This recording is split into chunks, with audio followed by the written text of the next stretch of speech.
Hey, Justin?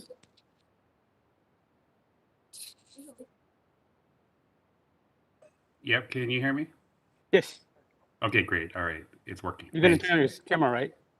Of course. Okay. Yeah, thanks. Just testing. Okay, good. We got you. Great.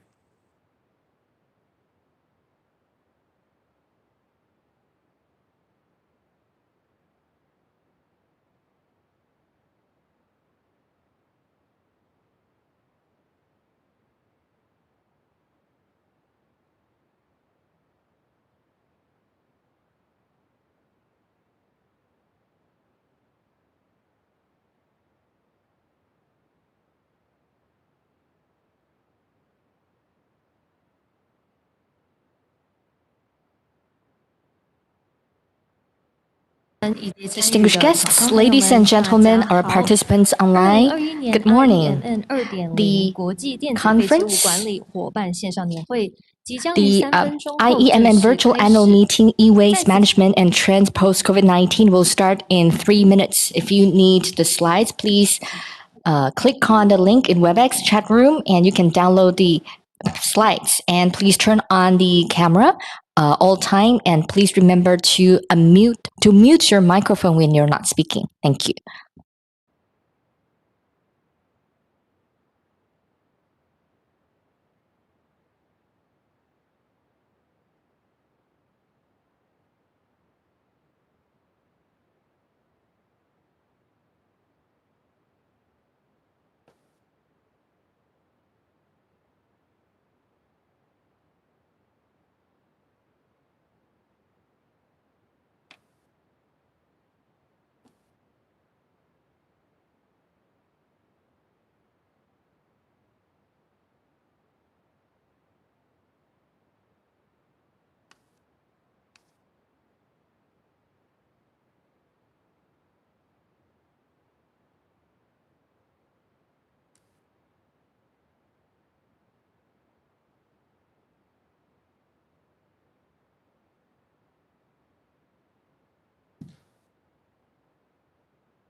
Some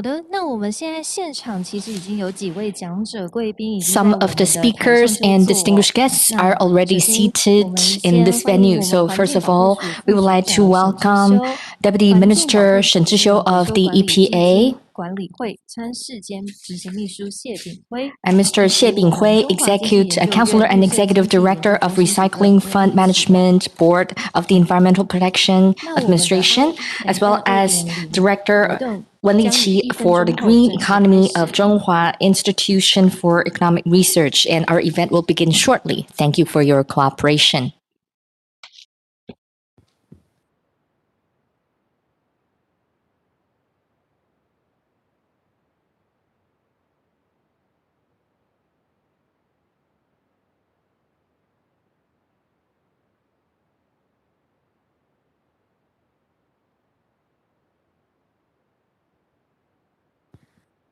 Good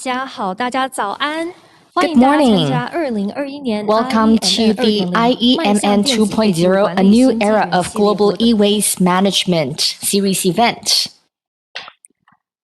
The meeting today is the International E-Waste Management Network online annual meeting. Since 2011, IEMN has become an important exchange platform for the government, industry, and academia in Taiwan and other countries. It's been 10 years since the IEMN was founded, which has helped many countries to improve their e-waste management. As we celebrate the 10th anniversary, we face the COVID-19 pandemic, which disrupts waste management worldwide. So we hope that through today's event, we can further promote the discussions with various member countries and map out our futures.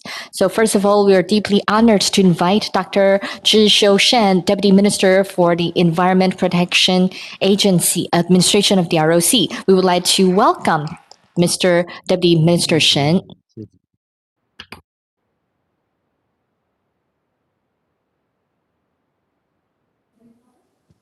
首先，非常荣幸可以代表环保署，台湾环保署欢迎各位参加今天的一个国际电子废弃物管理的一个伙伴线上的年会，然后大家彼此交流这废弃物管理的一个近况跟未来的展望。On behalf of Taiwan EPA, it is my honor to welcome you all to the IEMN virtual workshop today. We are very happy to have you here and share your e-waste accomplishment with everyone. 台湾环保署跟美国环保署从2011年起共同推动国际电子废弃物回收管理网络，也就是 IEMN， 已成为各伙伴国家联系交流的重要网络。借此来协助伙伴国家建立有效的管理制度，同时提出管理与技术需求及发展现况，达到策略发展跟商业网络连结的功能。Since 2011, Taiwan and US EPA have been collaborating on IEMN, and it has developed into an international platform with representatives and participants from all around the world. Through the network, we were able to assist our partner countries develop an effective management system and provide technical assistance to fulfill their needs. 台湾在资源回收的政策上，有一些可以跟大家分享的一些制度。透过历年在国际电子废弃物回收伙伴会议的一个宣扬，那现在已经有马来西亚能参考台湾资源回收的制度，那推动这样的一个示范计划。那随后呢，也将参考台湾在这个电子废弃物管理的模式跟制度，开始来向制造业者征收清除处理费，然后呢，用以补贴后段的处理这样的一个运作模式。那这是台湾在环保政策输出的一个成功的案例，那也是东南亚第一个采用台湾回收制度的一个国家。Because of Taiwan's success in resource recycling, we have become a model example for many countries. Through the works of past IEMN activities, Malaysia has worked hard trying to adopt Taiwan's practice in their own country and promote its e-waste recycling program. Malaysia has begun implementing the EPR system to manage its e-waste problem in a fashion that is very similar to what we are doing, by collecting fees from the producers and providing incentives to the recycling industry. I believe this is a great success story of exporting Taiwan's know-how to other countries, and Malaysia has become the first country in Southeast Asia to implement EPR system. 我们都知道，电子废弃物含有这个铜、铁、铝等有价的金属，以及玻璃、塑胶等资源物质。那经过适当的处理，其实都可以回收再利用。那也可以进一步精炼精炼出这个高附加价值的贵金属，那相当具有回收经济效益。台湾已经有让世界称赞的资源回收制度，那民间也都具有高度的技术量能。那统计到2020年，台湾的废电子电器跟废资讯物品的回收量大概是达到15.9万公吨，整体回收率大概是71.8%。经处理后，资源回收再利用比例高达85.55%。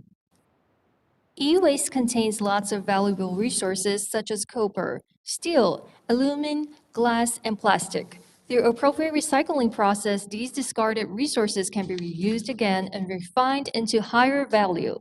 Taiwan has a well-known recycling program to the world, and the recycling industry has a high recycling capacity in the world.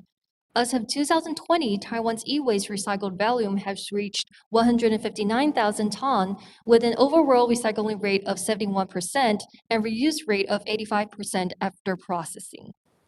今年因为COVID-19 的疫情带给全球跟亚太区域前所未有的一个影响，那不仅冲击了经济的一个前景，也颠覆了人类习惯的生活以及工作的方式。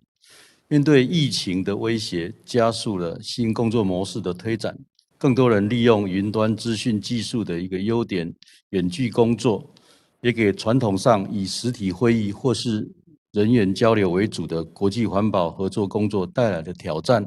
当然，它也是一个契机及启发。In the past 2 years, COVID pandemic has brought an unpredicted impact towards the world and the Asian Pacific region. Not only did it have a tremendous effect on the economic look, but it also changed our life and work style.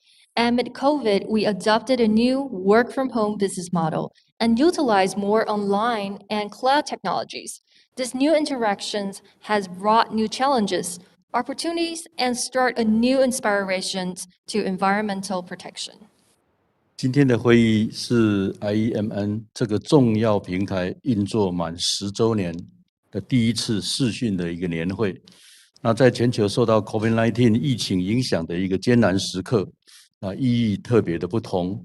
尽管疫情让我们必须利用虚拟的空间取代实体会议中可以面对面沟通的渴望及对于临场感讨论的追求，但我相信这完全不会减少大家致力于全球电子废弃物妥善处理的使命感。Today's meeting is the very first virtual meeting of IEMN 10th anniversary, and it has a great significance as the world is struggling with COVID. Although we are forced to replace traditional face-to-face meeting with virtual meetings, but I believe it doesn't change our mission to promote a sustainable management of e-waste. 危机也是转机，我们更应该把握这个契机，超前部署，以重新开机、打掉重练的决心，掌握后疫情时代的一个新竞争优势，并且运用具体的行动，实现 IEMN 对环境友善与永续发展的责任目标。Crisis can only be a turning point, and we should take this opportunity to grasp new chances in the post-COVID era and implement concrete actions to realize IEMN's responsibility in environment protection and sustainable development. 再次感谢来自各伙伴国家的一个代表，透过线上的方式来参与分享经验，希望大家继续保持平安健康，并且投入热情与专业，那未来共同展现 IEMN 丰富的成果，祝大家平安。Lastly, thank you once again for attending the IEMN virtual meeting. I wish everyone a good health so that we can continue to achieve IEMN's goal and purpose. Thank you. 谢谢。 Thank you to the remarks by Deputy Minister Shen. So please remain on the stage. Now it's time for a photo call. So we would like to invite our 3 speakers on the stage to rise and stand closer together. And now we would like to invite all of the participants and speakers online to turn on your camera. So now it's time for a photo call. We're going to capture the screen. So 3, 2, 1. So some participants are turning on their cameras now. So we have more and more participants joining us online. So please be patient. So all of the participants online, please turn on your camera and give us your smile. Thank you. We have so many participants online with us today. So please give us your thumbs up. Thumbs up. 3, 2, 1. Thumbs up. So thumbs up. Thank you. So now our staff is trying to capture the screen. All right, thank you very much. So once again, thank you to all of our participants and thank you to Deputy Minister Shen. So Mr. Executive Director Xie and Director Wen, please remain on the stage. And we would like to call on all of the speakers to follow the time required by the organizer. And now we're going to invite Mr. Justin Harris, Senior Program Manager of the Environmental Protection Agency of the USA, to give us a presentation on 10 years of IEMN, past and future. Please welcome Mr. Justin Harris. Thank you. Mine are more brief remarks as opposed to a presentation, but I'm really pleased to join everybody here from beautiful and sunny Florida in the United States. First, I'd like to thank Deputy Minister Shen, Minister Chang, of course, and our very, very good friend, Executive Director General Xie, who's worked with US EPA and our colleagues across the country for many, many years now.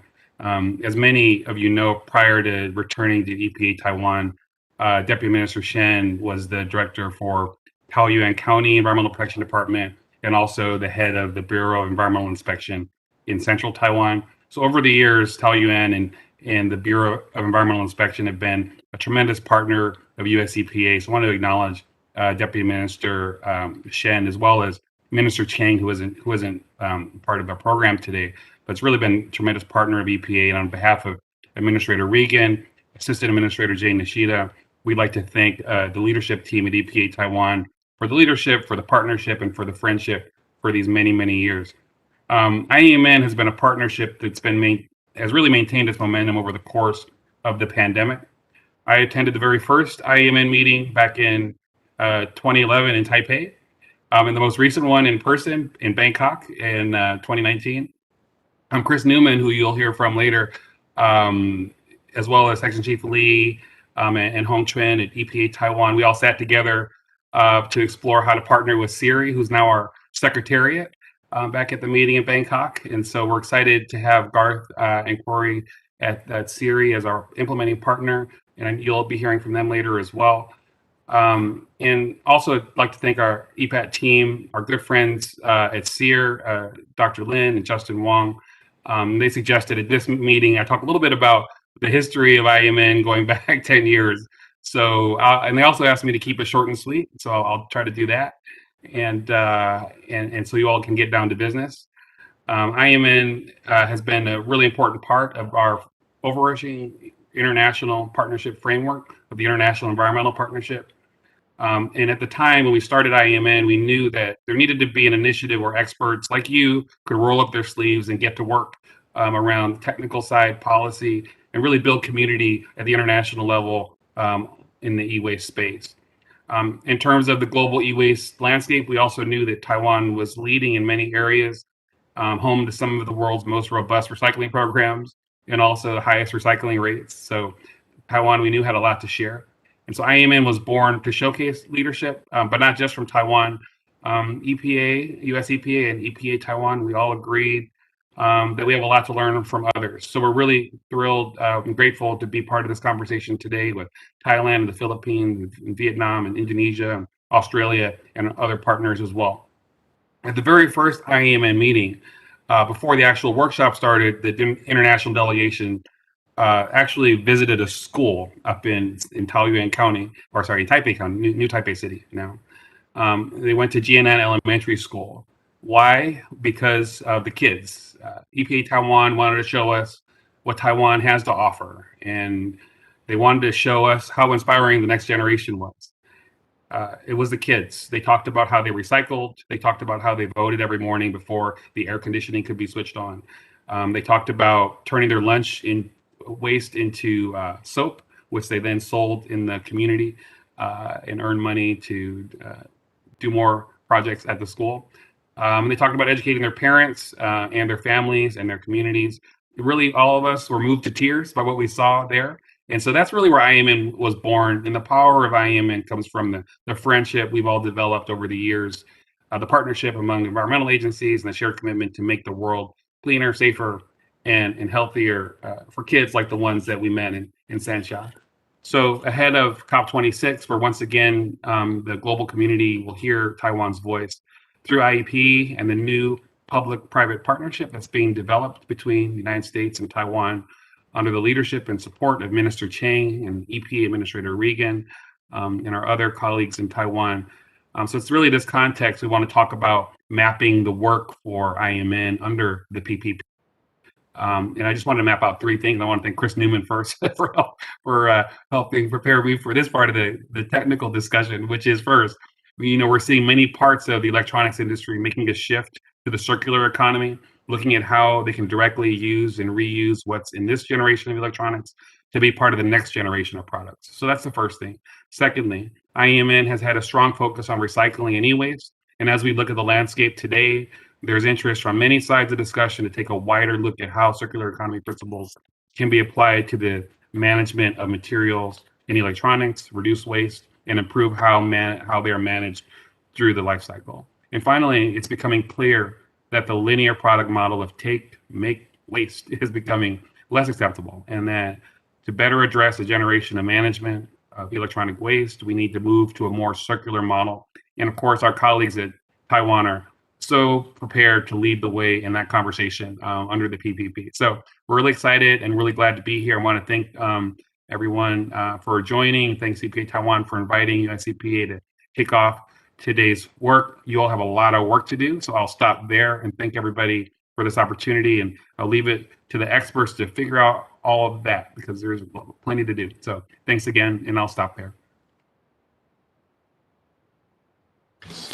Thank you very much, Mr. Harris, for your remarks. Next, please welcome the representative from Sustainable Electronics Recycling International, Mr. Garth Hickel, to introduce the roles SERE plays in IEMN. Please welcome Mr. Hickel.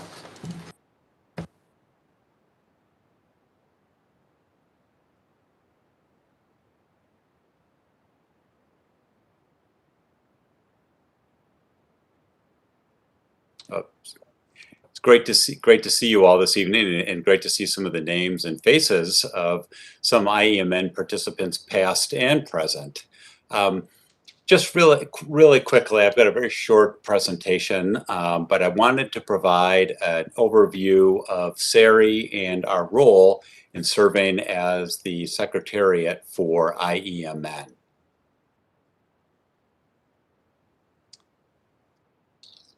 Thank you. So for a quick overview of SERE, the SERE mission is to create a world where electronic products are reused and recycled in a way that promotes resource preservation, the well-being of the natural environment, and the health and safety of workers and communities. Obviously, the circular economy is a key strategy in terms of advancing that mission, and we fully embrace the opportunities both from a policy development standpoint, as well from an implementation standpoint, and from a job creation and economic development perspective in terms of advancing that circular economy. SERE, which is based in the US, but has a global presence. You may be most familiar with SERE's role as housing the R2 standard for responsible recycling. Right now, we have certified facilities in 995 facilities in 32 countries across the globe. So we really are fulfilling that global role of having a global presence. We are a 501c3 nonprofit organization with a multi-stakeholder board of directors that represents brand owners, those with deep background in the recycling, refurbishment, and reuse business, government officials, and others that are committed to advancing the SERE mission and bring particular skill sets to help do so. We are a ANSI accredited standards development organization, and again, while the R2 standard is kind of what we are most known for, we are clearly committed to kind of broadening the organization's presence and really fulfilling that broader mission of the organization.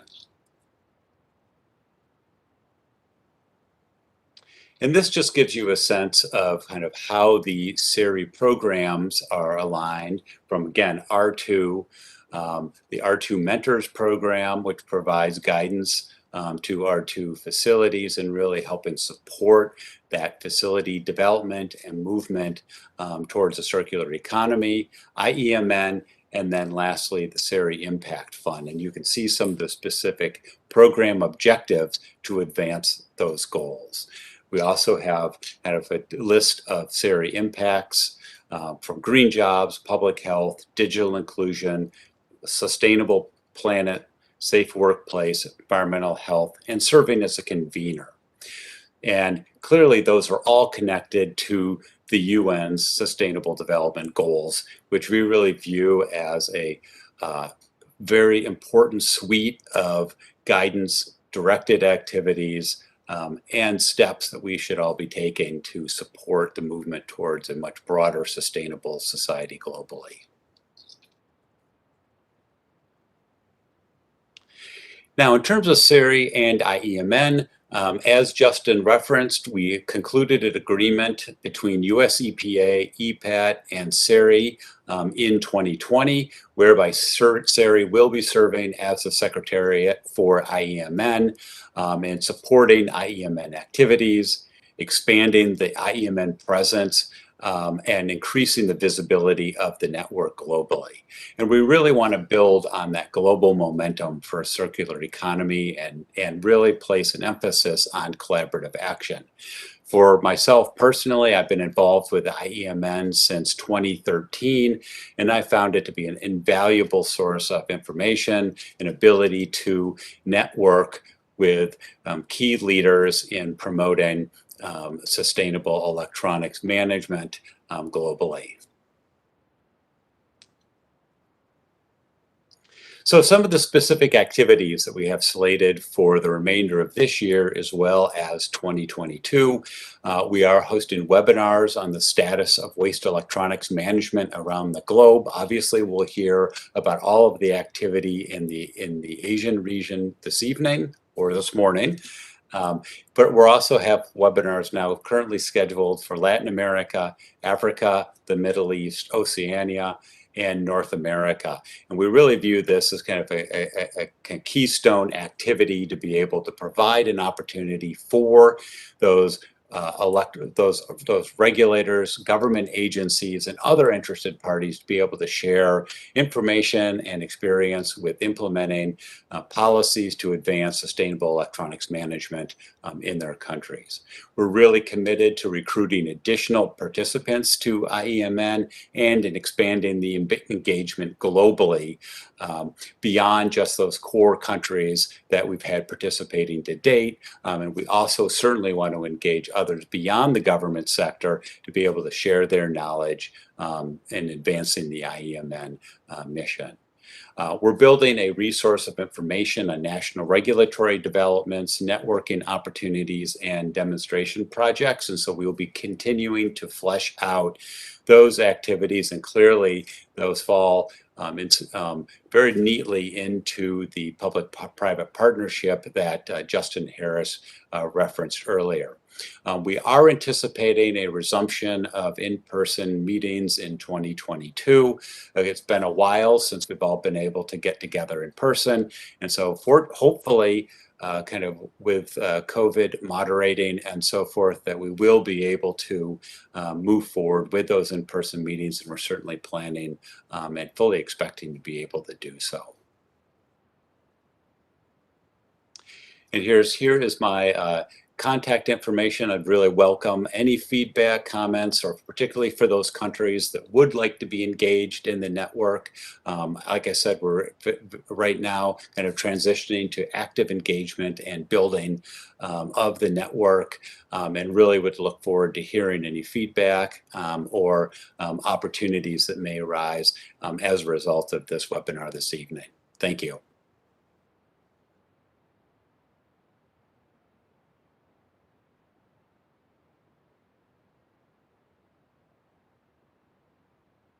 Now we're going to invite Mr. Warren Overton to talk about Australia and New Zealand recycling platform, and he's going to talk about circular economy policy and e-waste management in Australia. Good morning, everyone, and good evening to some of you as well. Thank you so much for the opportunity to speak at the IEMN. We haven't been involved previously. So in the time I have today, I'm just going to give you an update of e-waste product stewardship in Australia, the legislative setting we have here, and also the organisation that I work for, ANZRP, and our role in e-waste management. Next slide, thank you. So in Australia, we have product stewardship legislation called the National Television and Computer Recycling Scheme, or NTCRS for short, and that was established 9 years ago now in 2012. It exists under a federal act, which is managed by our Department of Agriculture, Water and the Environment. And in summary, it covers the televisions, monitors, computers, printers and peripherals that are imported into Australia. Unfortunately, we don't have a manufacturing base of those products. And that material needs to be collected and recycled at end of life. Our government identifies what we call liable parties, who are the importers of the product, and then they have to participate in the program. Next slide, thank you. So under the NTCRS, as I said, we have defined regulated products. Our program is not the same as, for example, in Europe, which the full WE programs that cover all electronic equipment. So we have a very specific scope, which is, as I said, TVs, computers, monitors, printers, and etc. The way we capture that information is through import codes, and the government determines liabilities that way. It is worth noting now we've been running for 8 years. Our government is undertaking a consultation process to look to expand to a full WE scheme, WE being waste electrical and electronic equipment, similar to what happens in most of Europe at the moment. Next slide, thank you. So in terms of who is a liable party, so to be liable under our program, you need to import over a certain threshold of either TVs, computers, or parts. To determine what the liability is for separate companies, the government looks at historic customs data, and it will average the last 3 years to determine people's liability. Then we have a recycling target. Currently, it's 70% of what you put onto the market, you are liable to have collected and recycled.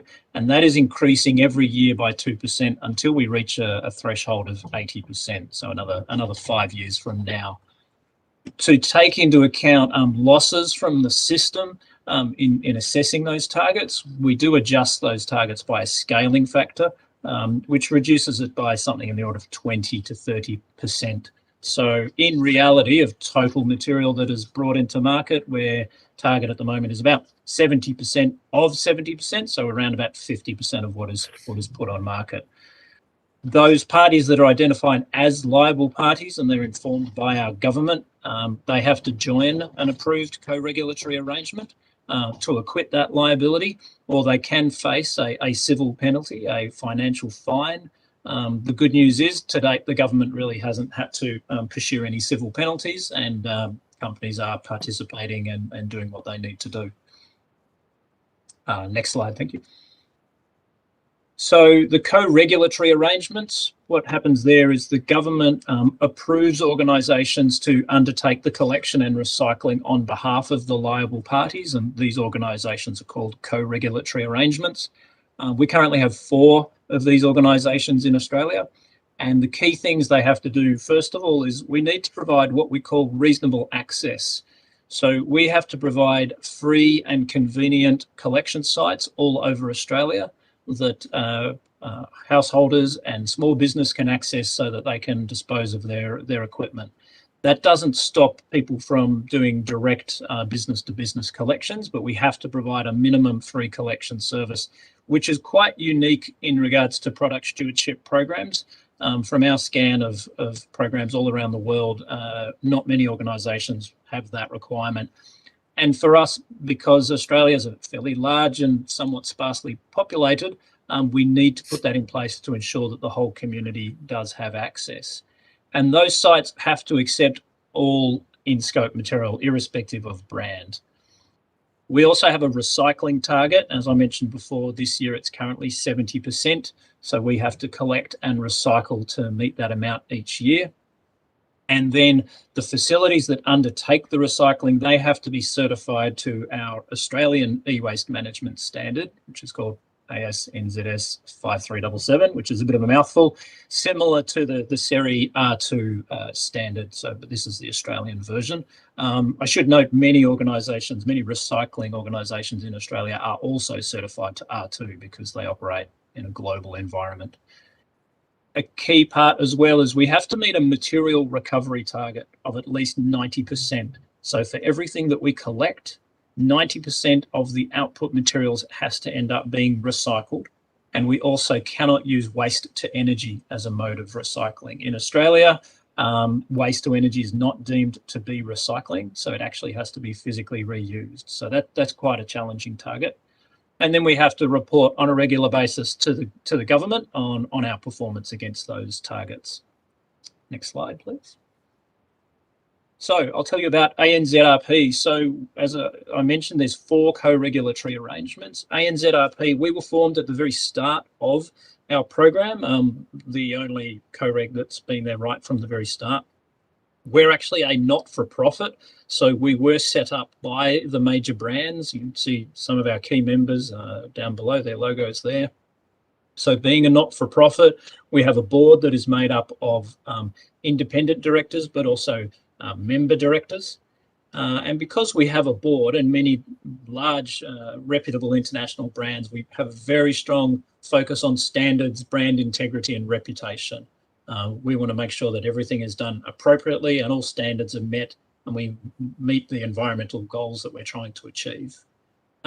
As of today, we have 46 members. I think there's in the order of about 150 liable members in Australia, so we have something close to a third of them. And when they join us as an organisation, they pay a per kilo rate for us to collect on their behalf and to meet their liabilities. So based on the scale of the company and the amount of material they've imported, their membership fee is based on that, and that changes each year based on their liability. I'm happy to say that over the 8 years since we first commenced the program, the rate we're charging our members is now probably 1/3 of what it was at the start of the program, as the Australian recycling industry has improved and our logistics systems have improved. So, and we're constantly looking at ways to reduce those costs, but still maintain the very high standards that we have to achieve. Next slide, thank you. We talked about standards, and for us, certification is a very, very important thing. We're actually a B Corp member. It might not be a certification many people are familiar with, but it's a standard for businesses with a purpose is probably the simplest way to describe it. So B Corp certification means not only do you look at environmental issues, you're looking at social issues, modern slavery issues, all of the significant sort of business issues if you want to operate in a sustainable manner. So we're one of the few, we were the first waste organisation in Australia to gain that certification. We're also a social enterprise in Australia. That's an organisation that's essentially there for the social good. So we are trying to deliver social good, not only for our members, but for the general community.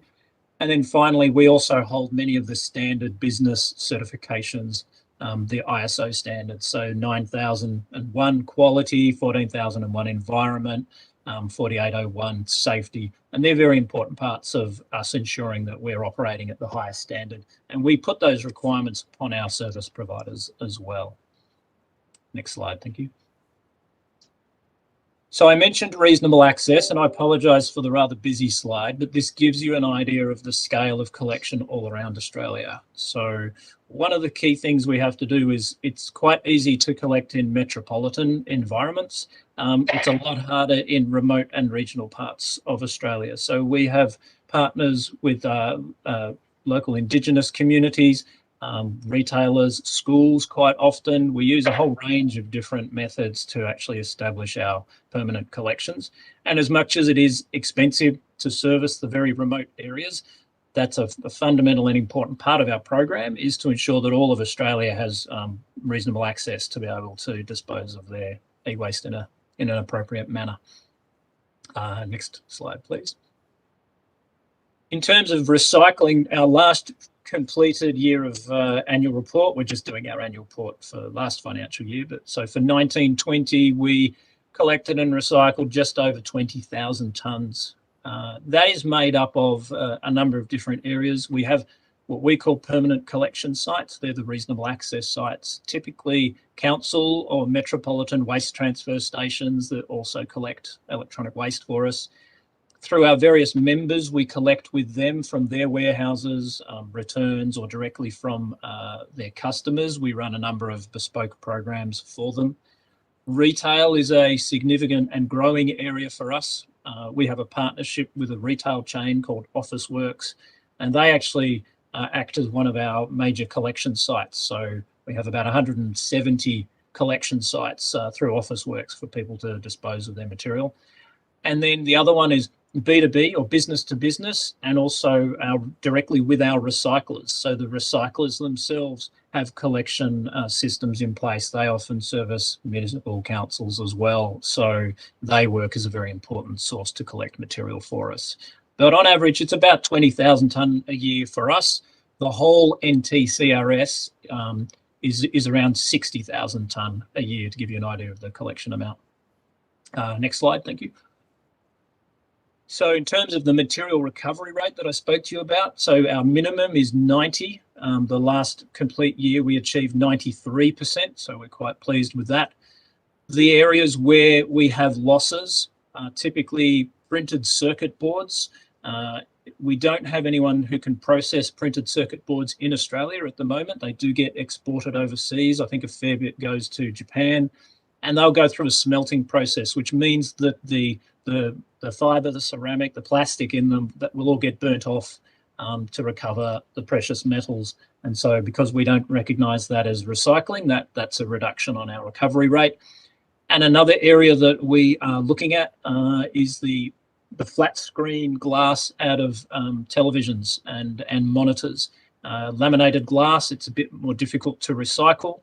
I do believe there's a university in Taiwan doing some research in that space at the moment. And there's some rare earth metals as well in those screens that can be recycled and recovered. So they're two sort of areas we're looking to do further investigation to improve our material recovery rate. Next slide, please. So in terms of environmental benefit, since we started, we believe we've collected over 180,000 tonne of e-waste. To put that in context, the steel that we've recovered from that, we believe we'd be able to build the Sydney Harbour Bridge again. I hope most of you might know what the Sydney Harbour Bridge is. It's a fairly iconic structure in Australia. So the scale is significant for us. The other side are the greenhouse savings.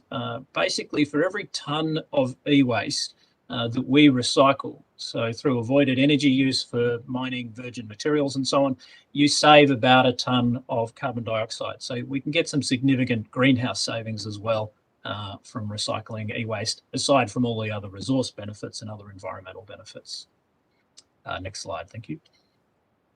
So in terms of challenges and opportunities in front of us at the moment, the full expanding our program to cover all electronic waste, and by definition we say anything with a plug or a battery essentially would be deemed as e-waste. That is a significant opportunity. We currently only probably cover about 15% of e-waste in Australia with our program. The estimate is that there's probably 500,000 tonne a year of e-waste in Australia that's not being formally managed.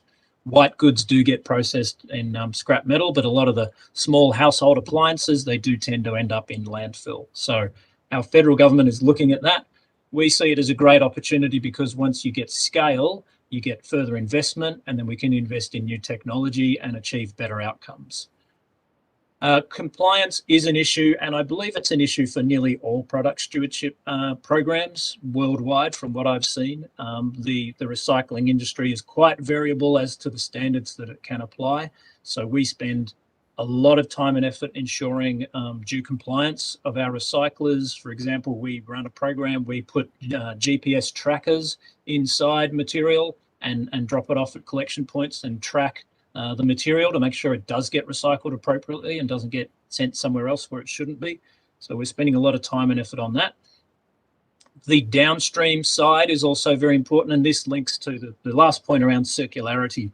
We're required to achieve a 90% recycling target, but that material will then be on-sold, and about half of it does tend to go overseas for further processing. And that makes it very difficult for us to identify where that material has gone. So there is a push for greater processing in Australia of material. Our government has recently passed legislation that, and the one that's particular for us is plastic. And so the plastic is about 25 to 30% of the material we recover. Previously, nearly all of it was shipped overseas for processing. But because of international regulations plus our now local regulations, we will not be able to export mixed plastics. They have to be separated by polymer, and they have to have a high purity level. So we are looking at getting involved in projects to establish plastics processing in Australia. And in fact, many of our members, who I do believe source their refined plastics through Taiwan, are interested in buying that pelletized plastic to put back into new equipment to achieve that truly circular outcome. So that's an exciting new area for us, and an important one for us to address, I believe. Next slide, please. So just to give you an idea of something a little bit different that we're doing as well, Australia is a pretty big country, and it's quite hard to service some of the remote areas. So what we have done is we've built a mobile e-waste factory. So it is 2 40-foot shipping containers that have been fitted out with equipment, a shredder, it's got its own power generation, a diesel generator, and other dismantling equipment. If we see the next slide, thank you. And the aim is that these 2 containers, we will move them around into regional areas to process the material in situ.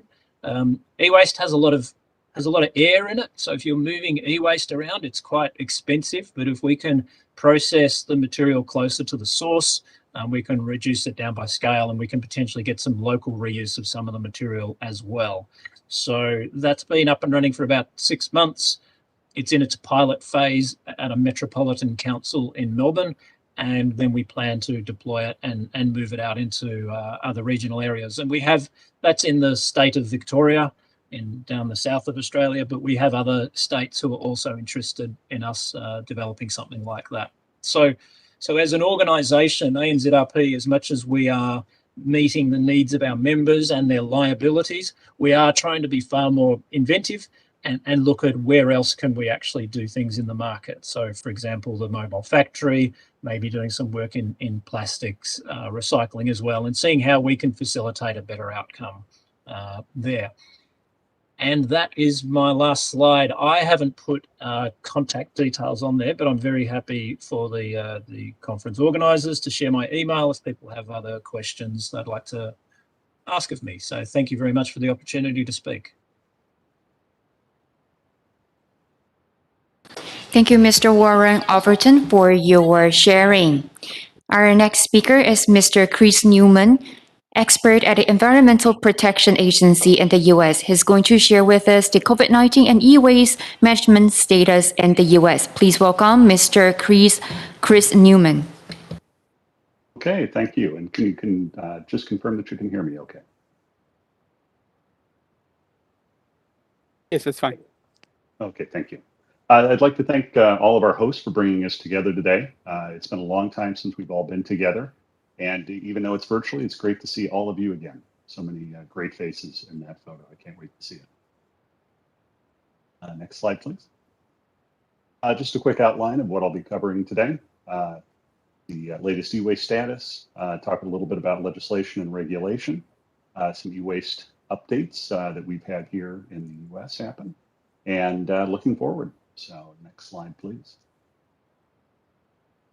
So overall, generally in the US, we're seeing that consumer spending on electronics has continued to increase during the pandemic.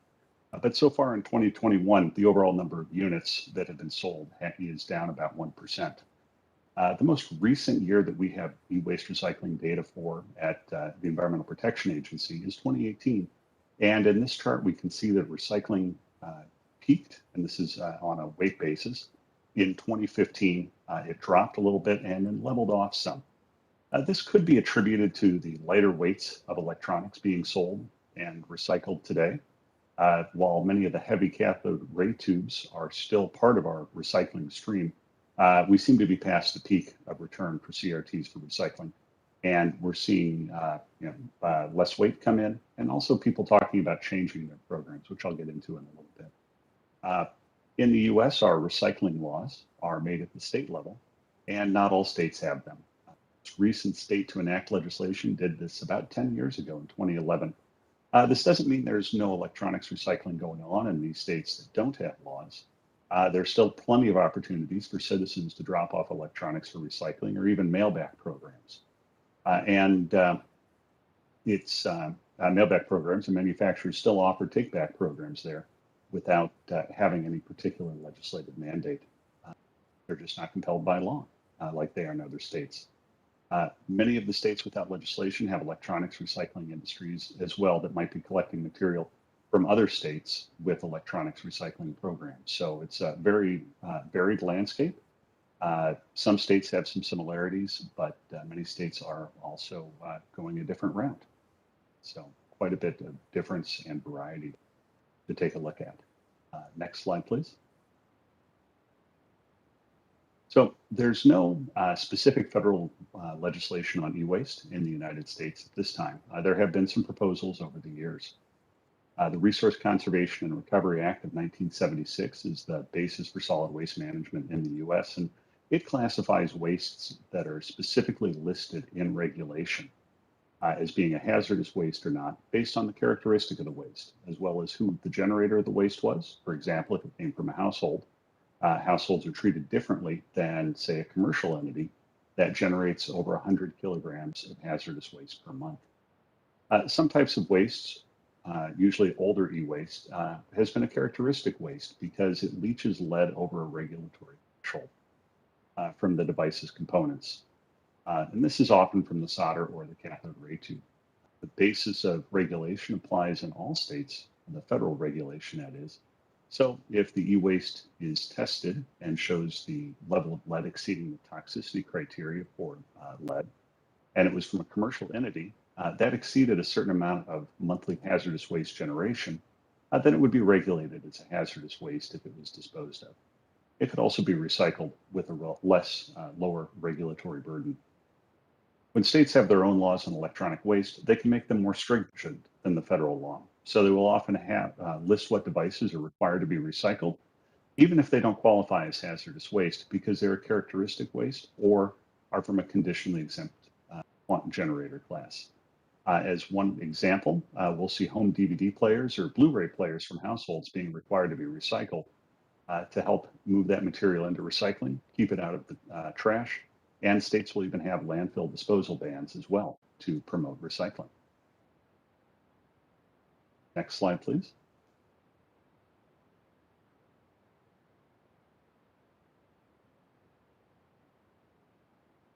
Okay, moving on to the next slide.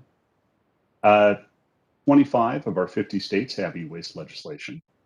And as products have changed and tend to be lighter now with fewer toxins inside, several states are continuing to consider changing their programs. Initially, in some of these states, they have measured success on a weight-based program with collection goals based on the number of pounds of product sold by each manufacturer in the previous year. But as we see lighter weight products sold, such as the transition to flat panel displays, annual e-waste collection goals are being met before the end of the year, leaving the program in question about how the rest of the year's materials will be collected, as some manufacturers may shut down their programs, depending on the state. One state in the Midwest, in the Midwest United States that is, has changed to a population-based model program where there must be a certain number of collection points based on the population in a particular participating county. More people means more collection sites, and manufacturers can work together to meet this requirement, which often reduces the duplication of effort and helps reduce costs for all involved. Other states are clarifying what covered electronic devices are, those devices that have to be collected as part of the program, as well as devices that whose sales go towards meeting the weight goal that is set each year. Those covered devices changes could include changing who the generator of the electronic waste is that's covered by the program. For example, Wisconsin increased the number and types of schools that were available to, allowed to contribute material to the recycling program. Some states are also considering how to add new devices, and we're seeing discussion about management of used solar panels as we start seeing quite a bit of installation of renewable energy at varying scales. And we're also seeing that some states are creating data privacy and security laws that will impact the e-scrap recycling industry as well, causing an increase in more collection and management. There's also a lot of interest in the right to repair. It's getting attention in many states as well as at the federal level.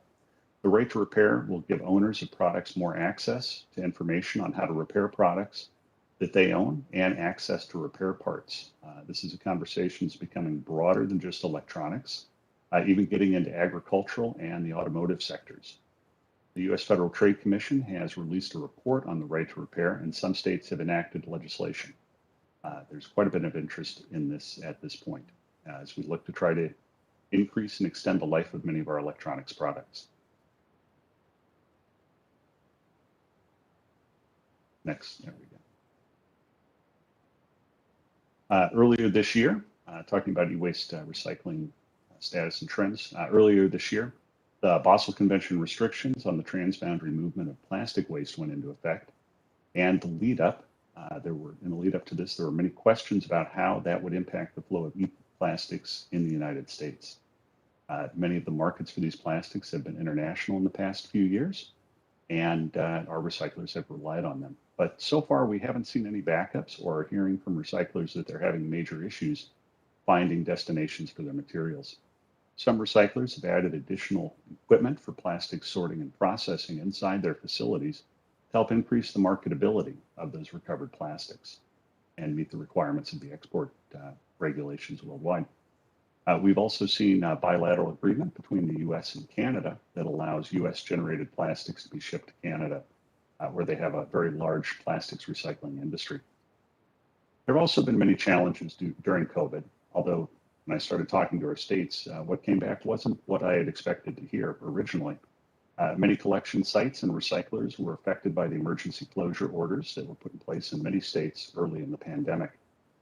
Since then, those facilities have reopened, both the recyclers and the collectors, and recyclers have been able to process through the material as well as do a pretty good job of social distancing their workers to keep them safe, as well as putting in other COVID precautions.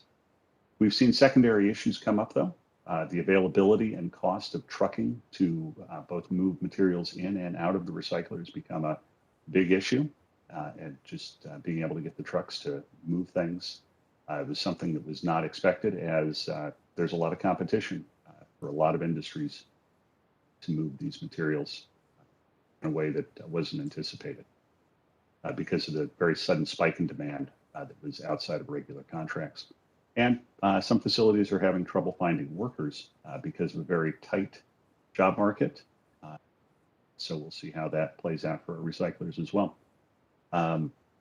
We are also seeing a lot of automation in other recycling industries, and we may see, as the job market stays tight, that there may be more e-waste and e-waste automation as well.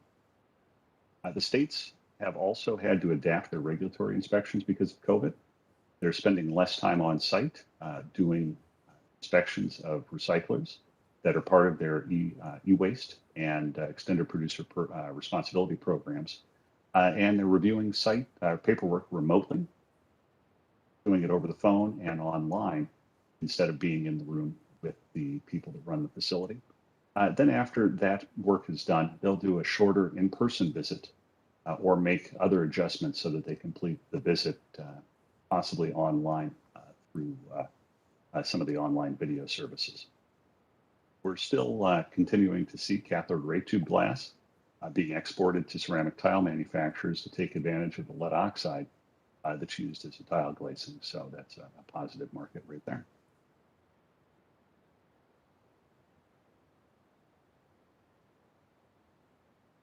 A few other updates. One of the things that has gotten a lot of attention in the US lately is the Situation with lithium batteries. Over the past several years, we've had fires across the country in various parts of the waste management infrastructure. This past summer, back in June in Illinois, there was a massive fire that consumed about 100 tons of lithium batteries and forced the evacuation of 3,000 people from their homes. Fire services tried to fight the fire, but ended up letting it burn out because they just were not able to get it under control because of the batteries and what's inside of them. In the end, it turns out the facility was not a properly licensed business and was being run without local government or fire service knowledge that could have helped prevent or reduce the severity of this emergency. EPA has also continued its outreach with the U.S. Department of Transportation on lithium battery shipping.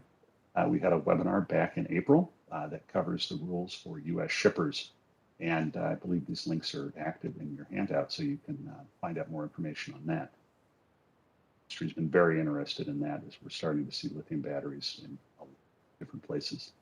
EPA is also planning a battery stakeholder dialogue early next month to learn more from industry about battery disposal and recycling. We'll also have state and local governments there as well as non-governmental organizations. And we completed our report on lithium battery fires in the waste management recycling system and posted FAQs on batteries and solar panels on our webpage. One of our long-running programs, the Electronics Challenge, has come to an end. Engaged the electronics industry to help them promote recycling and make environmentally positive improvements. We'll be recognizing our final set of winners next year at the Consumer Electronics Show. And also, we've got a lot of interest in supply chain, both with semiconductors, various types of advanced batteries and critical materials across the federal government. And I do see that there's a big interest in electronics recycling and how we can manage as well as recover those materials that I just mentioned for the next generation of products. Next slide, please. So over the last 10 years of IEMN, the electronics industry in the US has continued to mature and has increased its industrial footprint. We've seen fewer cathode ray tubes get managed, but there's still many out there that will need recycling at some point. Plus, new challenges like the Boswell plastics restrictions create a changing landscape for our recyclers to adapt to. And state EPR programs are adapting to change in the marketplace as products become lighter and smaller. Plus, electronics are becoming more prevalent in products that they weren't in before. Frankly, I don't think we ever imagined would be in. I think one of the significant achievements of our group has been our achievements in the US has been the wide adoption of certified recyclers. We now have a high-performing industry to refer people to when asked how electronics recycling should be done, and we can engage with the industry broadly. I think IEMN has helped us because it's brought everyone together. It's helped us have the conversations that we're having today and transfer information and knowledge and experiences between the partners. Over the next 10 years, I hope that we see in the United States and worldwide fewer e-waste sites, particularly fewer abandoned e-waste sites. Improved markets for e-materials like plastics, and circular economy solutions coming into play for e-waste and these e-materials. Over the next 10 years, I'd like to see that IEMN can help us achieve goals like increased information exchange and learning from each other, which is so key to understanding the worldwide marketplace that electronics are, and learning from other experiences. So with that, I'd again like to thank our hosts for the opportunity to present.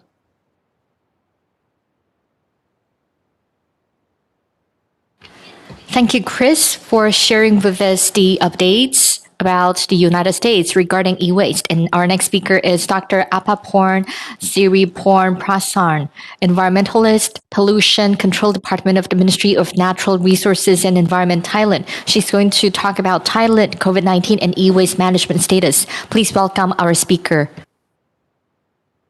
Good morning from Thailand. I'm Apaporn Siriporn Prasan from Pollution Control Department, Thailand.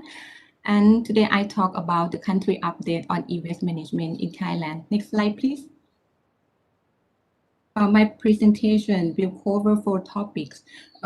It's going to be about the import e-waste, domestic e-waste management in Thailand, and challenge of e-waste management, And the last one is the collaboration with IEMN in the past and in the future. Next slide, please. For the import e-waste, in the year 2015 to the year 2017, there were about 1,000 or 2,000 tons of the waste imported to Thailand. However, in the year 2018, more than 50,000 tons import to Thailand. It might be because of the China ban their hazardous waste to their country. And at that time, we got a lot of complaints from the people living around the facilities, dismantling facilities and recycling facilities, that they got a health effect and the pollution in the environment. So in the year 2019, the Department of Industrial Works has temporarily banned the import of e-waste to Thailand. That's why the number of the importation of e-waste is decreased to about 4,000 tons. And in the year 2020, Ministry of Commerce just launched the notification named determining electronic waste as prohibited products for importing into the Kingdom of Thailand. So that's why in the year 2020, until now, there were no importation of e-waste to the country. Even though Thailand has been a party of a Basel Convention in 1998, and in 1995, Basel Convention adopted the Basel Ban Amendment, and it's already effective in 2019. However, Thailand does not ratify the Basel Ban Amendment yet. And right now, Thailand is under the consideration to ratify Basel Ban Amendment. Being ratifying the Ban Amendment, Thailand will express our stronger commitment in the international level that we will not be a dumping site of hazardous waste. Next slide, please. Next slide is about the domestic e-waste management in Thailand. And Thailand generated about 400,000 tons of e-waste last year. Next slide, please. E-waste is classified as the hazardous waste under public health law, which belongs to the Ministry of Health. However, the Ministry of Health gives the authority to local administrative organizations, which belong to the Ministry of Interior, to be responsible for collecting and managing all types of the e-waste. And last year, it was reported that local administrative organizations can collect only 1% of about 4,000 tons of e-waste. The majority of the waste go to the informal sector, who dismantle the waste by hand and dump the unvaluable materials to the landfills. It's just like the normal landfill, not the secure landfill. And we found a lot of the polyurethane foams from the refrigerator and the television screens in the dumping site, and also the small wires burned in the open air in the landfill. And Pollution Control Department has found the heavy metal like the lead, cadmium, mercury contaminated in the landfill and even in the dismantling area. And the Department of Health have found the high cadmium and lead concentration in blood of the workers. However, we still have the formal sectors, which they are like 148 dismantling and recycling facilities registered to the Department of Industrial Works. And they say that their raw material are from the off-spec electronic appliance from the manufacturing process. And also the used cell phone that has been collected by the network operator and sent to the recycling facilities. Next slide, please. The challenge of the e-waste management in Thailand, that because of the current e-waste managed by right now, it is managed by the government, and however, the management system is poor because of the limited resource from the government. And right now, it's like the because of the COVID-19 pandemic. The most of our resource from the government and the private sector or the people have invested into the infectious waste, like the mask or the PPE. And also we have to deal with a lot of plastic waste from the food delivery. So e-waste like less interest like now in Thailand. And also another challenge for us is specific law for e-waste management system. Using EPR principle is needed. Awareness of people on hazard of e-waste is limited. Informal sectors play an important role on e-waste collection and dismantling. Unstable policy on domestic e-waste management costs. Investment of e-waste dismantling and recycling facility is limited. Next slide, please.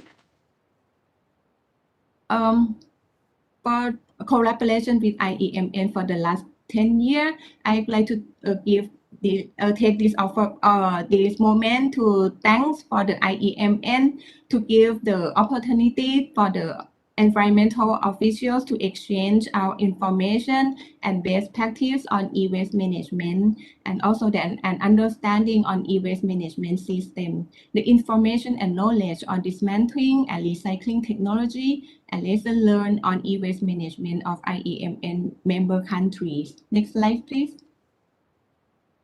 For the next 10 years, actually, the goal of the government, Thai government, is we really need the new law for e-waste management system using the EPR principle.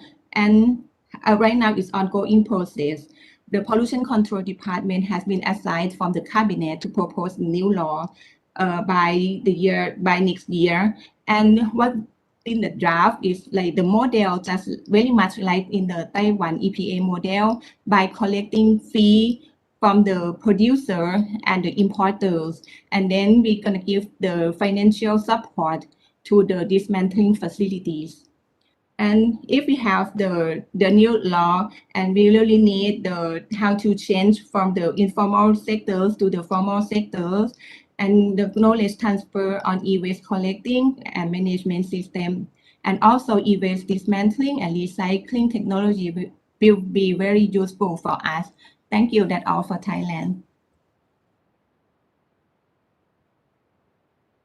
Thank you, Dr. Apaporn, for your sharing.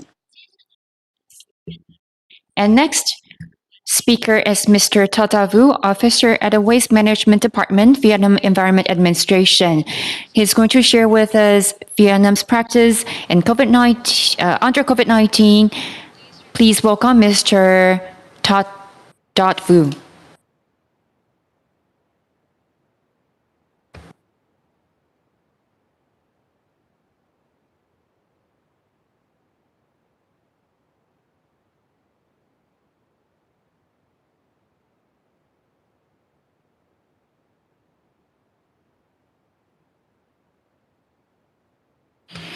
We're having some technical issues right now.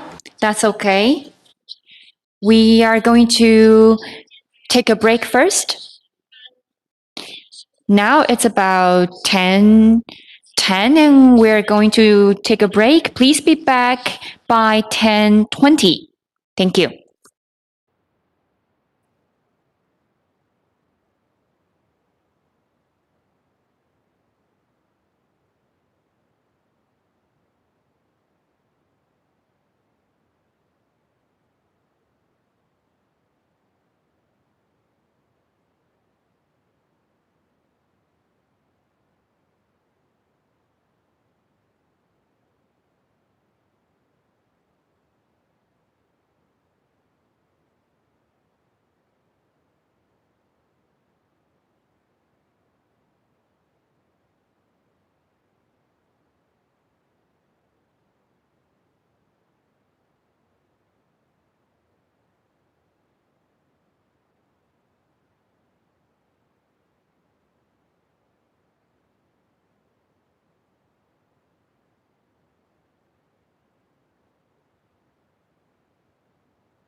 Ladies and gentlemen, welcome back to the IEMN virtual annual meeting. In this session, there are quite a few presenters in the afternoon session, and we're still waiting for more participants to join us.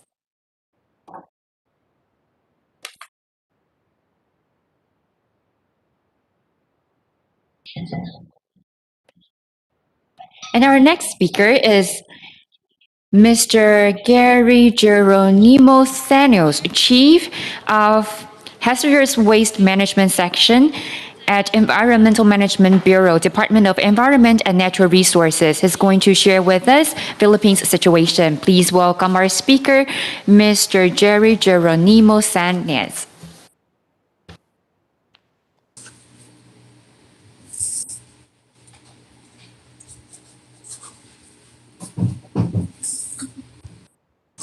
Good morning, everyone.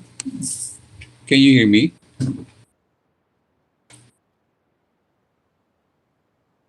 Yes, we can hear you. Okay. Good morning, everyone. I'm Jerry Sanes from the Philippines, and I will share with you our update on e-waste management and trends post-COVID-19. Next slide, please.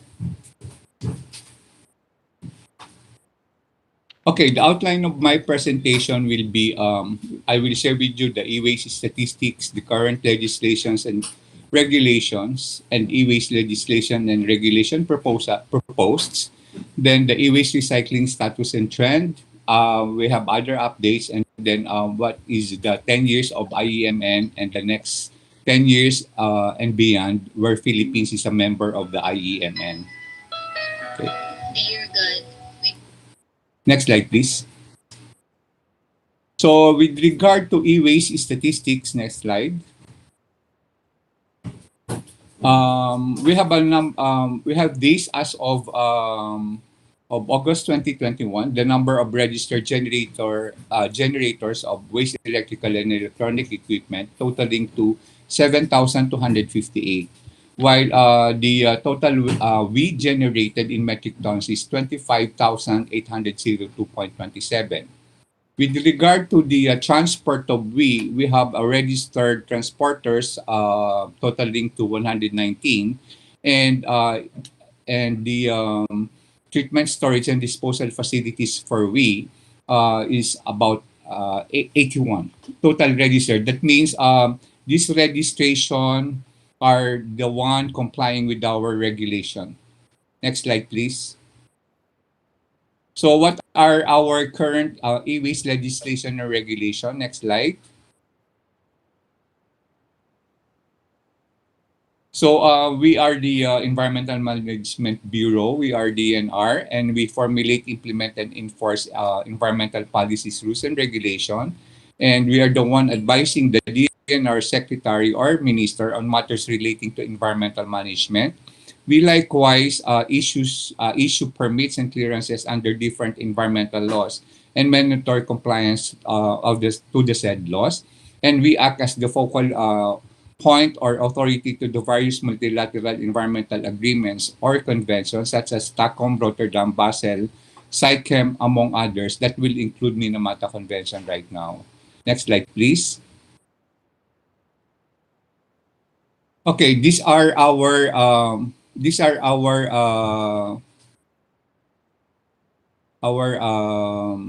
environmental laws in the Philippines. So we have this Philippine Environmental Impact Statement where all new projects are required to secure environmental compliance certificate.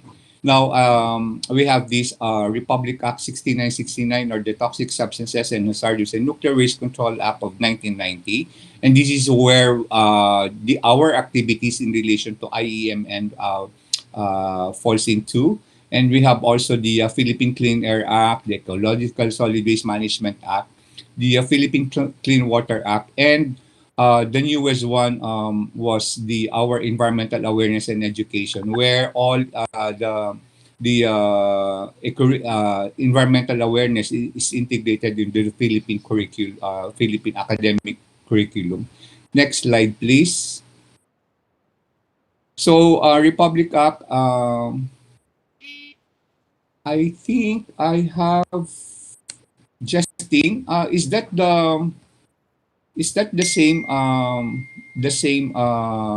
presentation we sent you? Because Yes, this is the only copy we received. really, because we have sent you over the weekend. Sorry for that, but would you like me to share? Anyway, that's the reason why I'm a bit lost with the sequence. Anyway, Okay, I yeah, if have you can, that's fine. Just because there's time limitation, so if you can. yeah. Okay, let me share my screen if you will allow. Share. So Okay, let me add you. Hold on a second.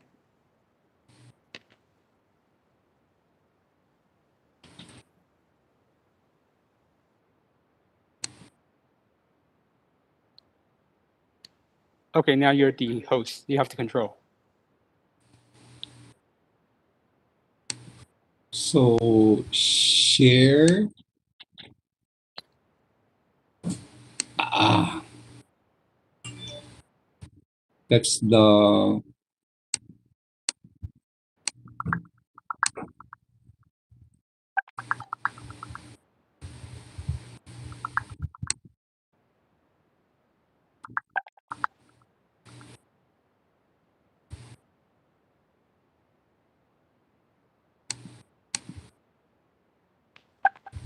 Um,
Right now, we're encountering some technical issues.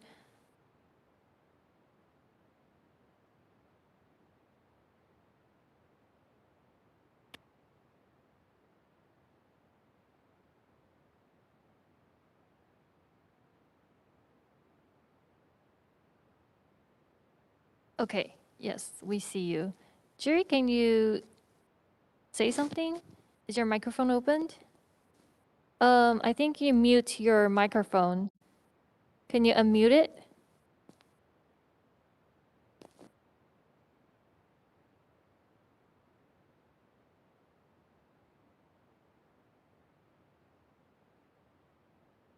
Hi, Jerry, can you hear me?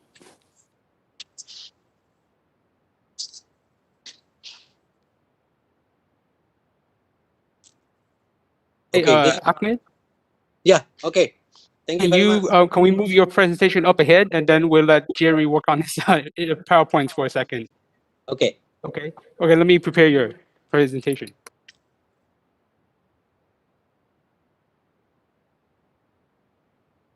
So Jerry, we'll put you after Indonesia, okay? Because you're still working on your PowerPoint slide. So Indonesia is ready. So we'll go ahead with Indonesia, and after Indonesia is finished, we'll come back to you, okay? And also, I think you have to work on your sound issue because your microphone is on, but we cannot hear you. 没有，是外面那个。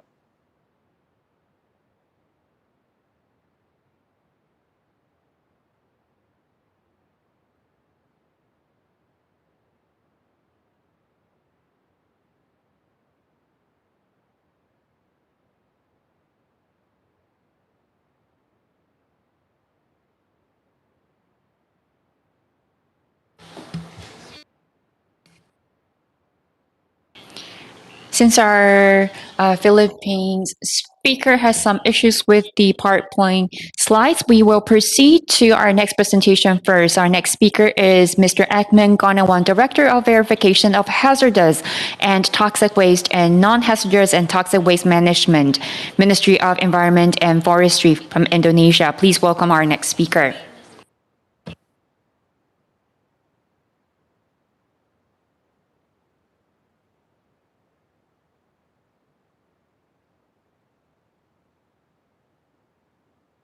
Okay.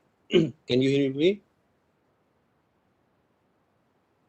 Yeah, thank you for the opportunity for my presentation in this webinar. That I think this is a good opportunity to all of us regarding with to strengthen the national or international regarding with electronic waste. So I will present how the Indonesia can handle the electronic waste all around of our area in Indonesia. So next slide, please. So we know that the current condition of the in our country that we already have many rule actually. This is the new one after the a new regulation that we call it something like omnibus law to make it in the one big regulation for the all aspect, so including the environment. So the government regulation then propose the new regulation regarding with the hazardous waste management and also others, then put it into the one government regulation number 22 year 2021 concerning implementation of environmental protection and management, and also their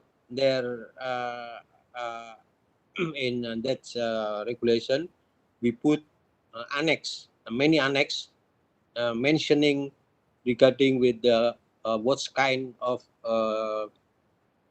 hazardous waste put it into the list.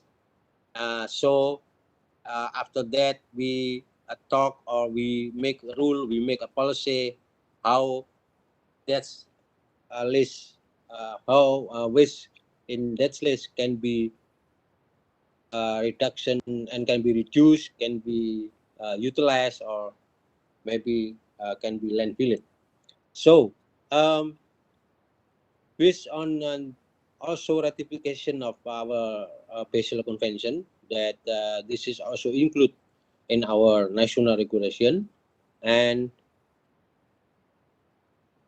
the specific government regulation regarding with the e-waste also we put it in last year in 2020, number 27, regarding with waste management for household e-waste management.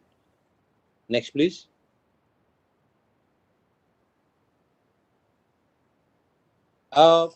We know that Indonesia ratification of Basel Convention, so that's why we also followed what the Basel Convention mentioned, and the other side that we also have a national regulation that mentioning for the prohibited to import for importing of hazardous waste and also other waste. And in Act number 32 2009 regarding with environmental protection and management, Article 69, mentioning that everyone is prohibited to do the following. First of all, that bringing waste from outside of Indonesia into the living environment of our country. So this is prohibited. And the second one is bringing hazardous waste into the Indonesian territory. And the other side, we have also regarding with the solid waste management from household, that Act number 18 2008, Article 29, mentioning that everyone is prohibited to bringing domestic solid waste into Indonesia territory. Next, please. So that's our basic regulation. And then after that, So of course that every country want to make it, develop the industrial sector. So that's why sometimes we make some difficulties to make it or to get the raw material. So that's why the our government make the certain decree, a certain rule or certain regulation that's come from the Minister of Trade, that number 118 2018, that mentioning the second-hand computer and monitor can be imported by fulfill such requirement as follow. This is, I think, this is a quite strict requirement. The first of all is still being function. So that's proven by certificate. And then the second one is lifetime is not more than 5 years. So it's more than 5 years, it will be prohibited. And then new technology, definitely not CRT cost. And number 4 is must be in the one complete set. It cannot put it into the single set, or maybe a single, what you call it, single part, yeah, but this is in the complete set. So last one is must be imported in proper packaging. So 5 requirement this will be checked by our custom strictly, and so if there is something wrong, it will be back to the original country. Next.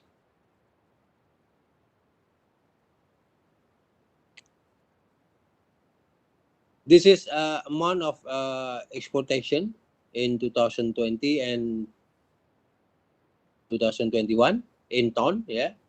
So Japan is we export quite big in a number, and also to Canada, Korea, and also Singapore.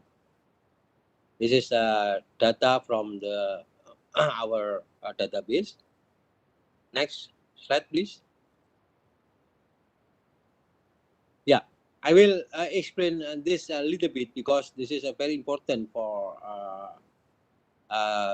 to figure out how the e-waste management is implemented in Indonesia. So starting from Indonesia Act number 18/2008, like I mentioned before, the type of solid waste, there are so many type of solid waste, and then household solid waste, waste as household solid waste, specific waste, we call it a specific waste, and the government regulation number 18/2012 that mentioning solid waste containing hazardous and toxic waste, as well as hazardous and toxic waste, and then easily decombustible, reusable solid waste, recycle solid waste, and other solid waste. And then government regulation number 27/2020 of specific waste. Yeah, so in this picture that we can see that in the upper side that household solid waste and waste as like household solid waste, there's different regulation with the specific waste. Even they come from a same source, something like household, something like that, or maybe in the certain area, like something like mall, yeah, and or apartment, something like that. So there are 2 types actually: the household, ordinary household, domestic waste, yeah, and the other side we call it specific waste, the bottom side, the specific waste. Now we know that in specific waste there are new regulation last year, yeah. What kind of specific waste we call it? First of all is a solid waste containing hazardous substance, something like something like battery, lamp from the house, from our house, something like that. Solid waste containing hazardous waste. And then number 3 is waste from natural disaster, waste from demolition waste, but solid waste that technology is not available. And then the final section is non-periodic waste. So we will focus on the red one, and the letter red one, that number 1 and number 2, solid waste containing hazardous waste and solid waste containing hazardous waste, including household e-waste. Next, please. So if we talk regarding with the e-waste from the household, there are 2 regimes, there are 2 parts, or maybe there are 2 room, which one? Regime with no permit and regime with permit. It means have to have a permit.